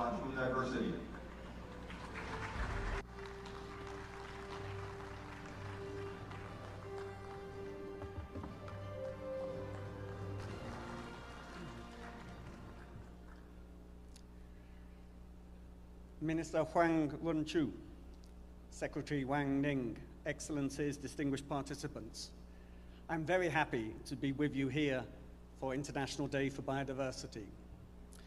I'd like to thank the Ministry of Ecology and Environment, as well as Yunnan Provincial Government and the city of Kunming for organizing today's celebrations. And celebrations are also taking place today in Montreal and in countries all around the world. It's a real pleasure for me to return to Yunnan, the garden of the world, and to Kunming, the spring city. It was here in Kunming in October 2021 where the first part of COP15 was held and where ministers adopted the Kunming Declaration, in which they acknowledged that the unprecedented and interrelated crises of biodiversity loss, climate change, and other environmental changes pose an existential threat to our society, our culture, our prosperity, and our planet. And they committed to the development, the adoption, and the implementation of an effective global biodiversity framework to reverse the loss of biodiversity and to put biodiversity on a path to recovery by 2030 at the latest.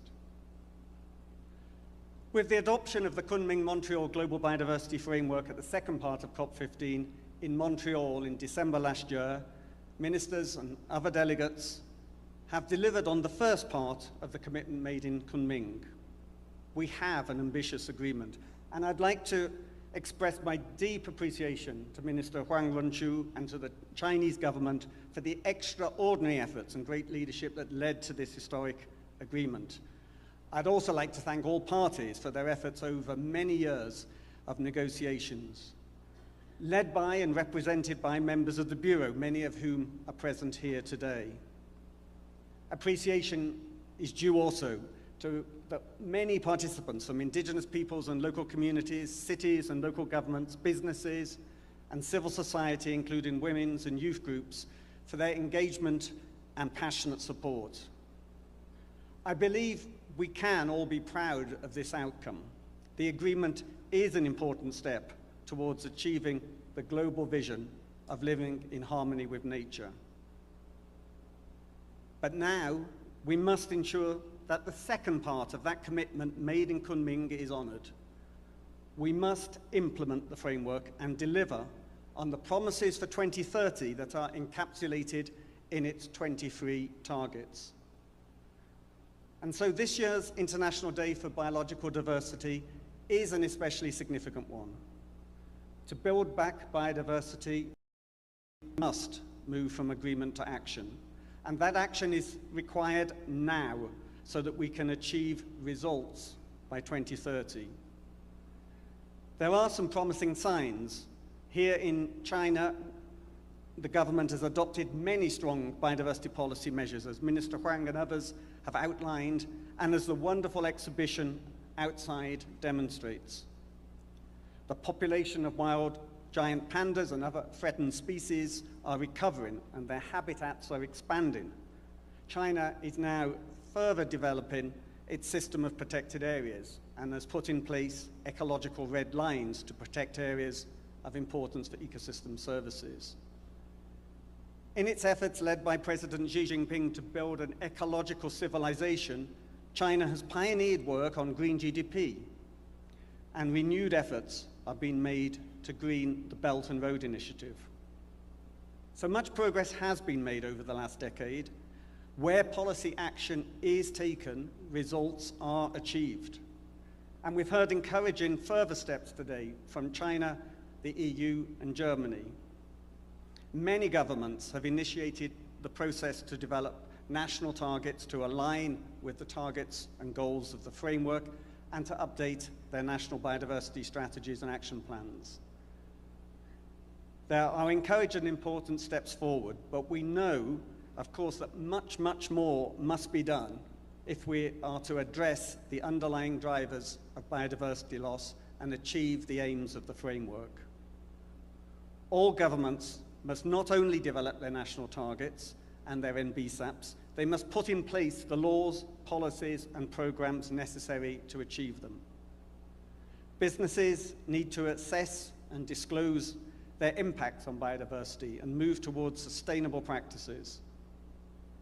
The efforts of Indigenous peoples and local communities, our greatest guardians, as the Secretary-General pointed out, in protecting biodiversity, must be recognized and protected.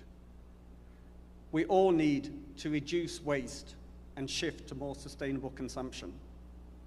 And we need to raise the necessary finance to facilitate these actions, reform subsidies, and align major investment flows with the goals and targets of the framework. We need an approach across the whole of government and the whole of society. Everyone must be engaged. Everyone must be involved.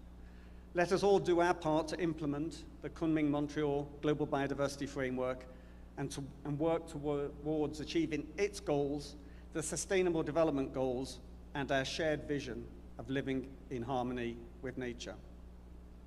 I thank you.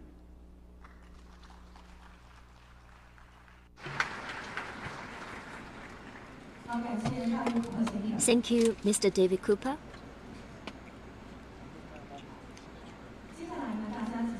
Next, let's enjoy the performances of Yunnan ethnic minorities. First of all, we'd like to enjoy the bi-ethnic minority song and dance Zhongshan Shepherd 2, which has a lot of colors as well as features of the bi-ethnic minority. While at the same time, we'll also have the Han ethnic minority song and dance Azhuhe, which means catching loaches. It shows that the girls of the Han ethnic minority, they are actually catching the loaches in the farmland.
谢谢演员们为我们带来好听的调子和好看的舞蹈。 Very excellent. So you can see that the Chinese Academy of Sciences is a very famous scientific research institute and also dedicated to satisfy the national strategic demand as well as economic and social development. And now we would like to give the floor to Vice President of CES, Mr. Zhang Tao.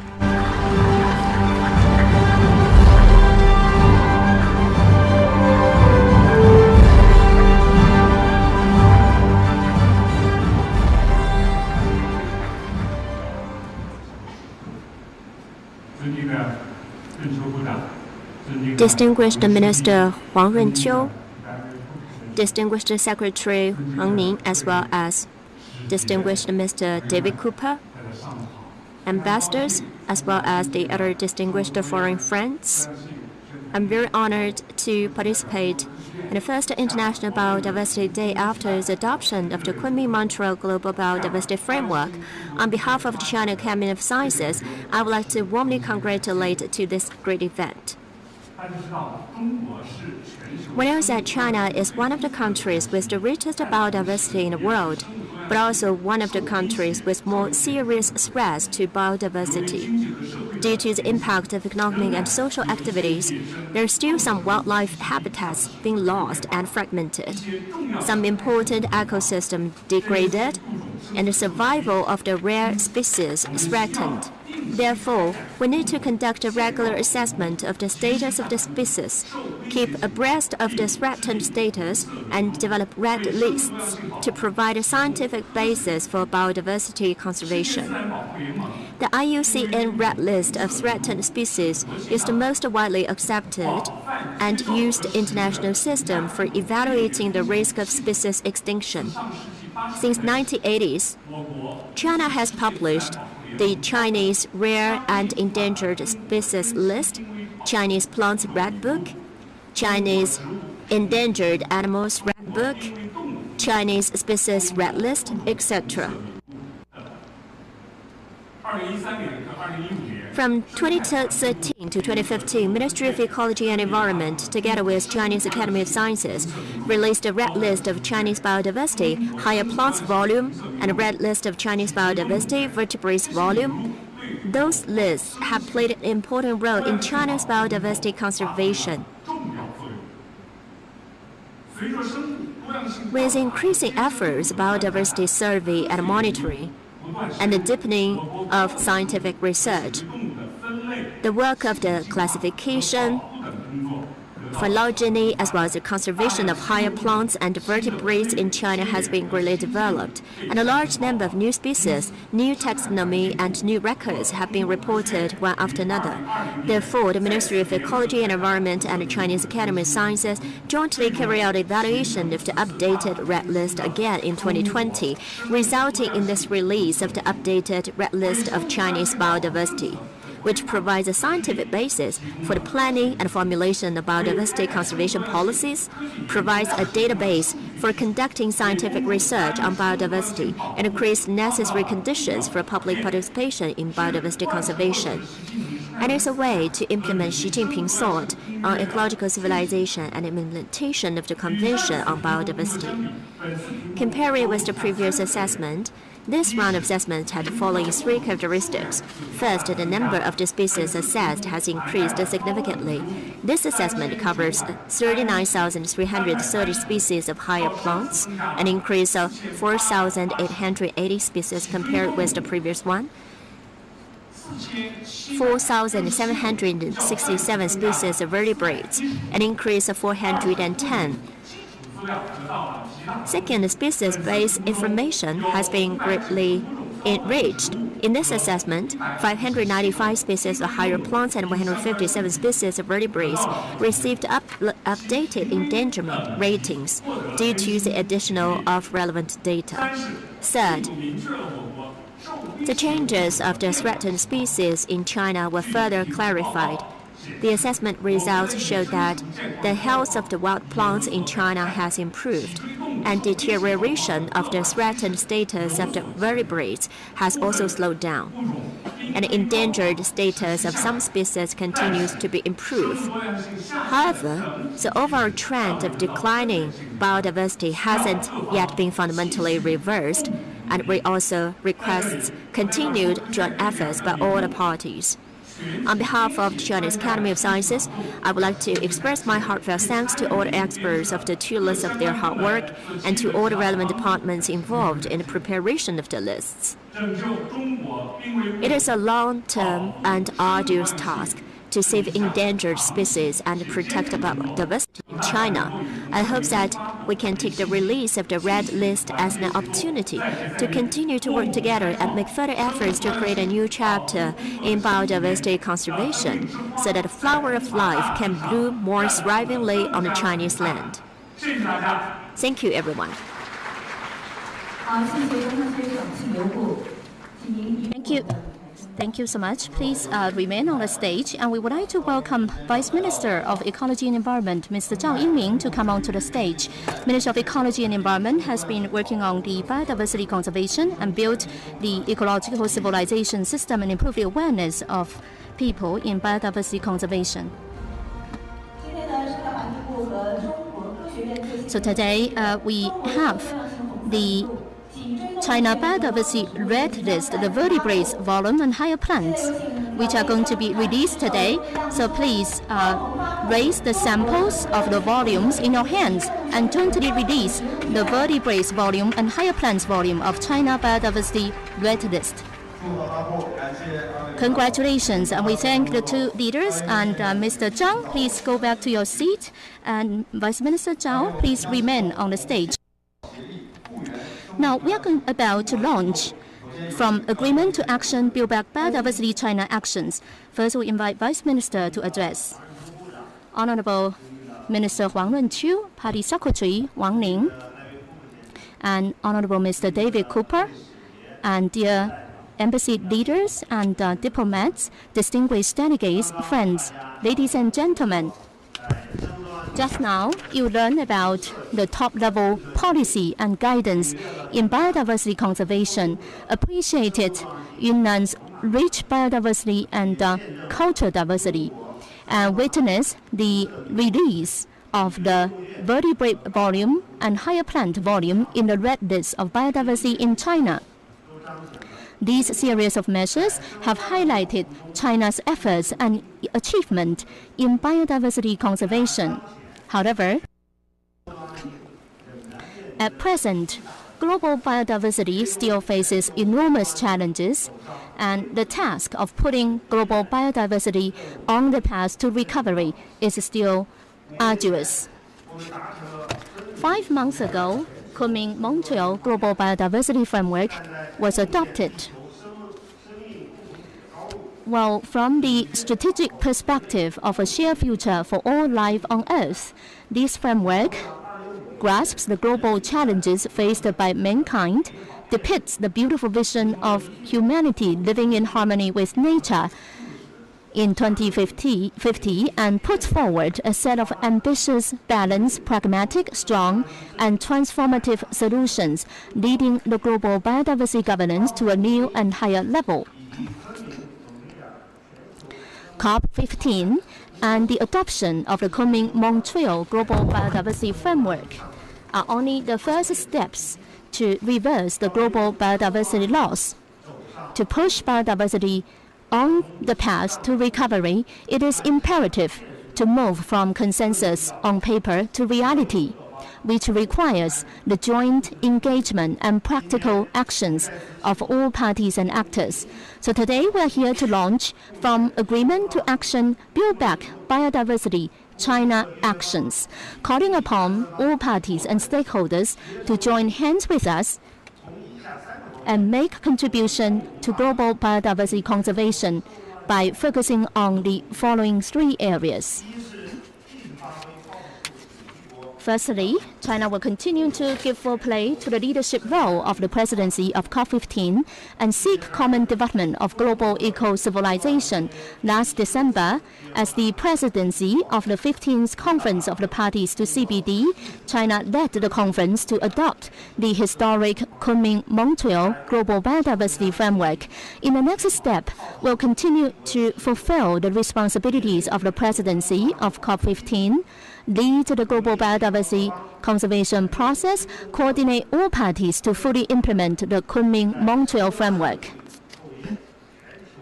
build a model of global cooperation in the field of biodiversity, and build a shared future for all life on Earth.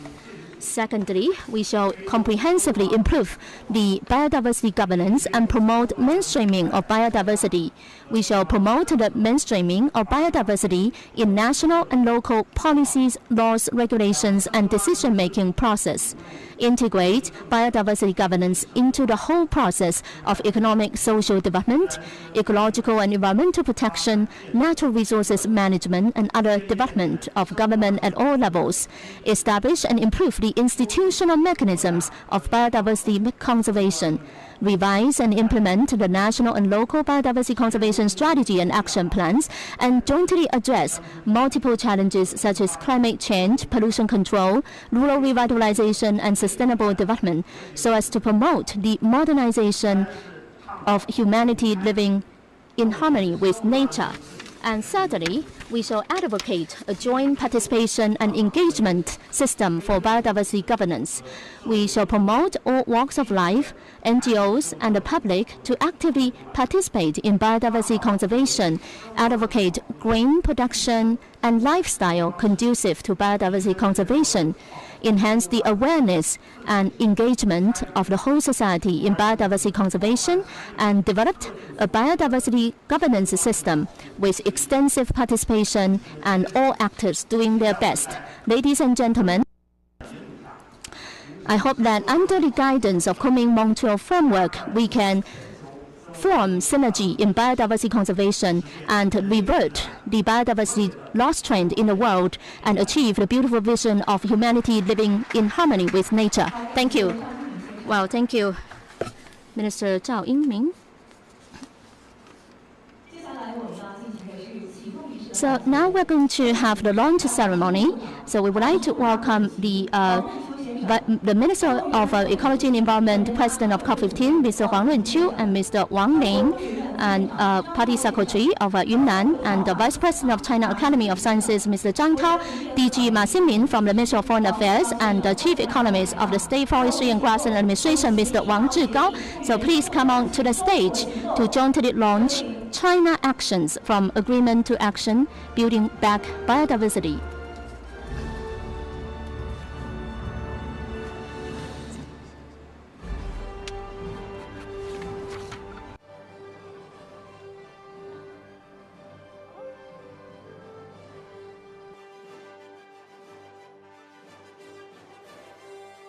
好的，各位领导，将手按在大屏幕上，让我们一起倒数。Now let's count down.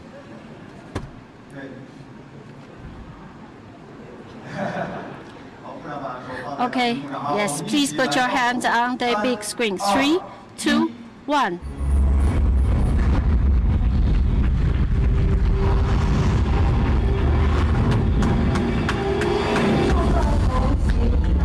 So from agreement to action, Build Back Biodiversity China in Action is now formally launched. Congratulations. Thank you very much. Thank you.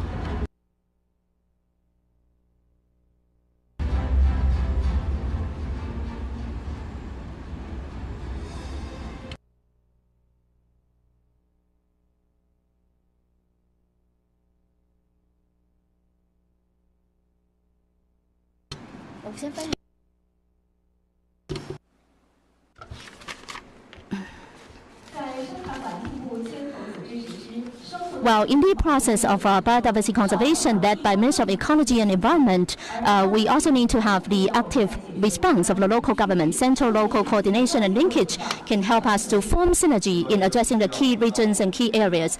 So yes, so now we are coming back to the host of this event. Yunnan has the richest biodiversity in China, and it has achieved significant progress in biodiversity conservation and also play a leading role. Now we are going to invite DG of the Department of Ecology and Environment of Yunnan Province, Mr. Wang Tianxi.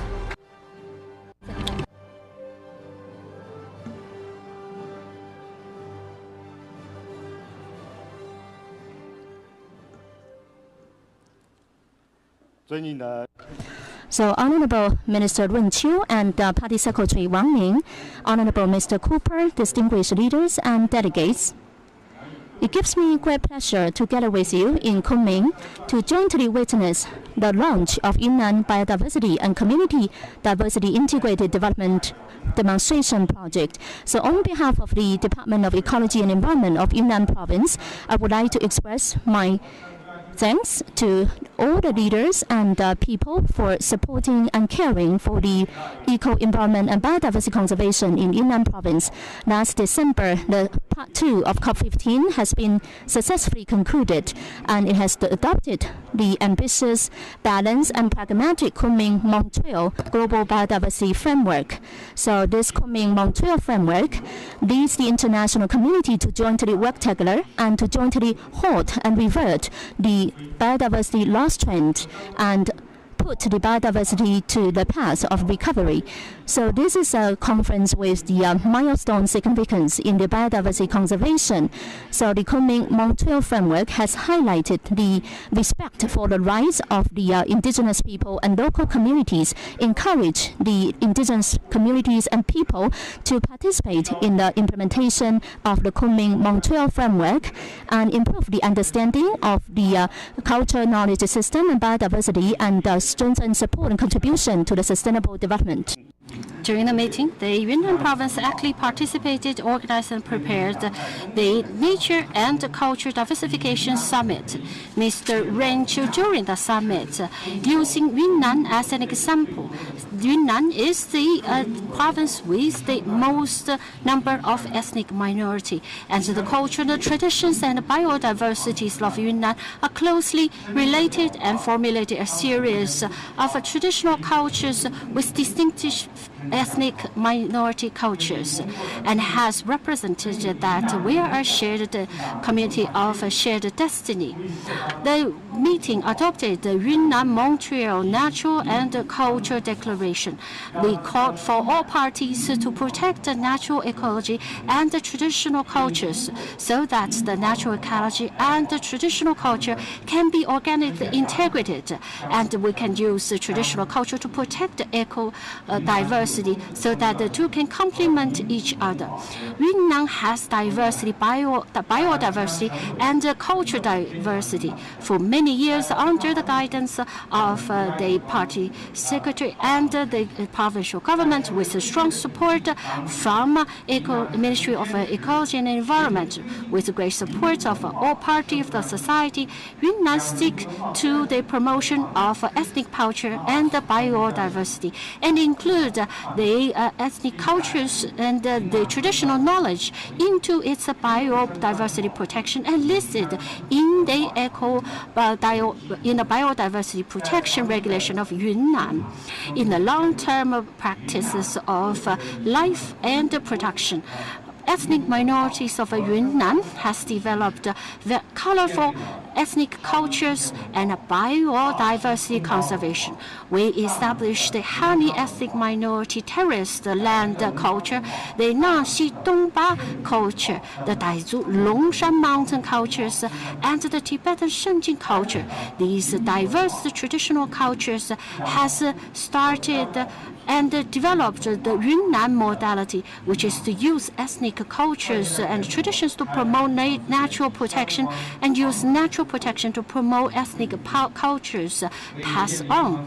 And we have also established pilot for the ABS and also to provide Yunnan model for the genetic resources attainment and benefit sharing. While maintaining and achieving this progress, we also deeply understand the vulnerability of biodiversity. Biodiversity protection and ethnic culture protection are facing with multiple challenges. We need to start from this new development and to promote and advocate the ethnic cultures so that we can have a win-win between the ethnic culture and the biodiversity, which is also a key topic of the unity among the ethnic minorities of Yunnan and the biodiversity conservation. The launch of the project has demonstrated the importance that Ministry of Eco and Environment, Yunnan provincial government has paid to Yunnan's biodiversity and ethnic culture integrated development. It is going to write a new chapter to the integrated development of Yunnan biodiversity and cultural diversity, and also contributed to Yunnan's wisdom to the world human-nature harmonious coexistence. Biodiversity is also basis of the formulation of culture diversity. In the 26 ethnic minorities that has been residing in Yunnan for centuries, the rich culture and nature have interacted with each other. These natural interactions have formulated their culture with distinctive characteristics. Therefore, protection of biodiversity has become the common tradition of all ethnic minorities.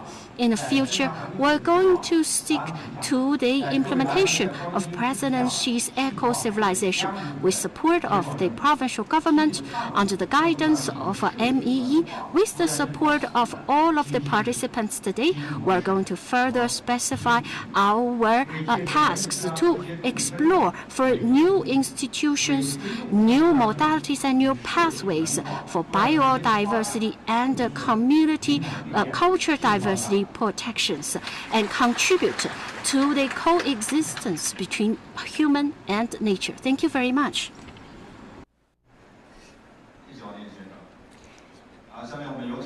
Thank you. Next, I would like to invite DG Wang Zhibing from the Department of Natural Ecology Protection of MEE to join with the DG Wang to jointly launch the demonstration project of integrated biodiversity development and community diverse development of Yunnan, so that while leading the protection of biodiversity, they can also make full play of the protection of the culture diversity. So put your hands on that. Let's count down 3, 2, 1, start.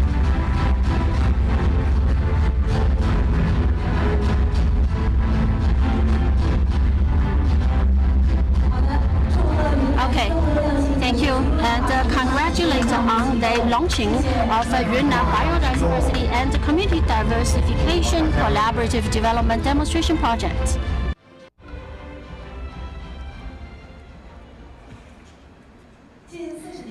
Over the past 40 years, China's biodiversity protection made significant progress and achievements. Led by the government, NGOs and social public also played a very important role during this process. Through many innovations, they offer new philosophies and new approach on biodiversity conservation, and also offer very good references and support to the decision-making process of the government, and also inject vigorous and vitality into the global biodiversity protection. And then we would like to give the floor to Mr. Peng Kui from Global Environmental Institute.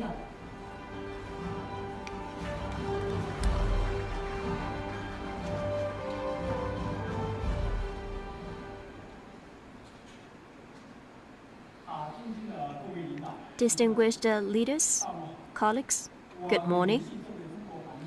I'm honored to participate in today's thematic event as a representative of Chinese environmental social organizations.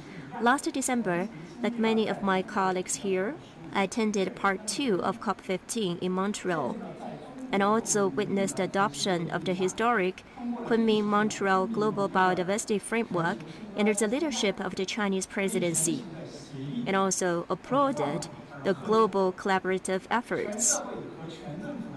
The whole of government and whole of society approach was cited as an important consideration for the successful implementation of the framework. In 2017, 23 private organizations in China launched socially beneficial conservation alliances to mobilize all sectors of society to protect biodiversity through agreements, conservation, and social protection. In 2017, 23 private organizations in China launched socially beneficial conservation alliances to mobilize all sectors of society to protect biodiversity through agreements, conservation, and social protection. So far, 51 socially beneficial conservation sites have been certified, protecting 10,311 square kilometers of national territory. 650 million members of the public have been assisted to follow and adopt conservation sites through the internet, moving towards the goal of protecting 1% of the national territory by 2030. To facilitate China successfully host COP15, 8 NGOs in China led the establishment of the Citizens Biodiversity Conservation Alliance in 2019, with 71 members so far. Subsequently, the alliance launched the Towards Kunming, My Commitment to Nature initiative for the whole society, and also submitted 57 conservation commitments for the agenda of actions on nature and people, becoming the country with most nationally determined commitments in the world.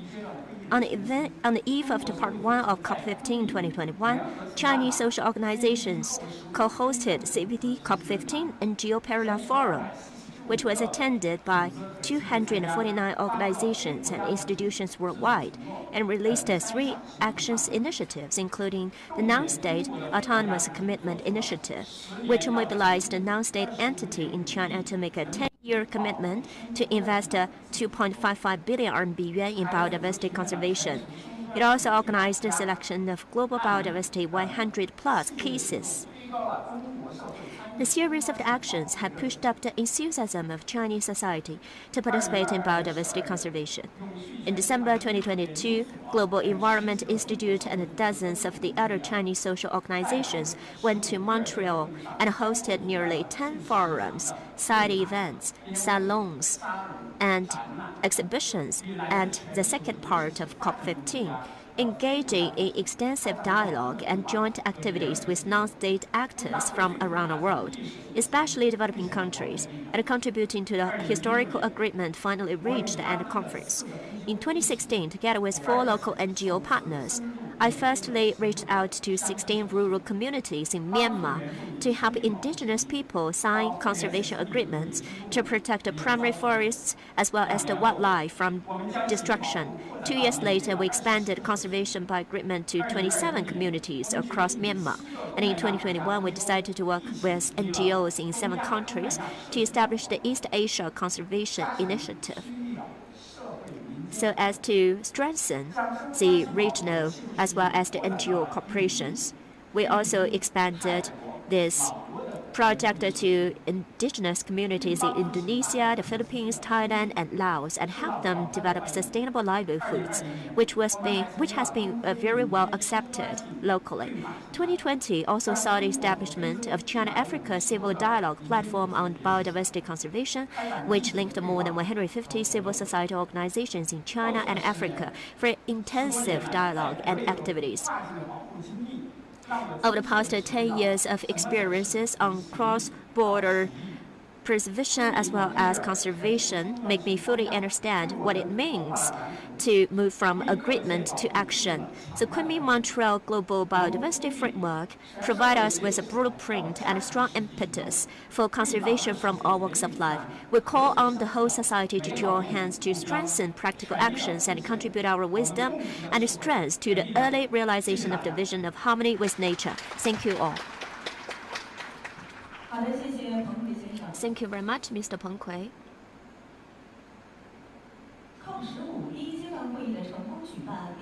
The first part of COP15 cannot be isolated from the efforts of Yunnan, and we also got a very good impression of Yunnan today. We're happy to gather here in Kunming to experience the enthusiasm of the local people. Please enjoy the song and dance. Guests from afar, please stay.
Dear friends, long and difficult as the journey may be, sustained actions will take us to the destination. With the beautiful sayings, the 2023 International Day for Biodiversity global event is concluding. From agreement to action, China is taking active and pragmatic actions. We stand ready to join hands with all parties and stakeholders to make positive contributions to global biodiversity conservation. Thank you, dear friends. The global event for 2023 International Day for Biodiversity is now coming to the end. Let's dance and let's sing together.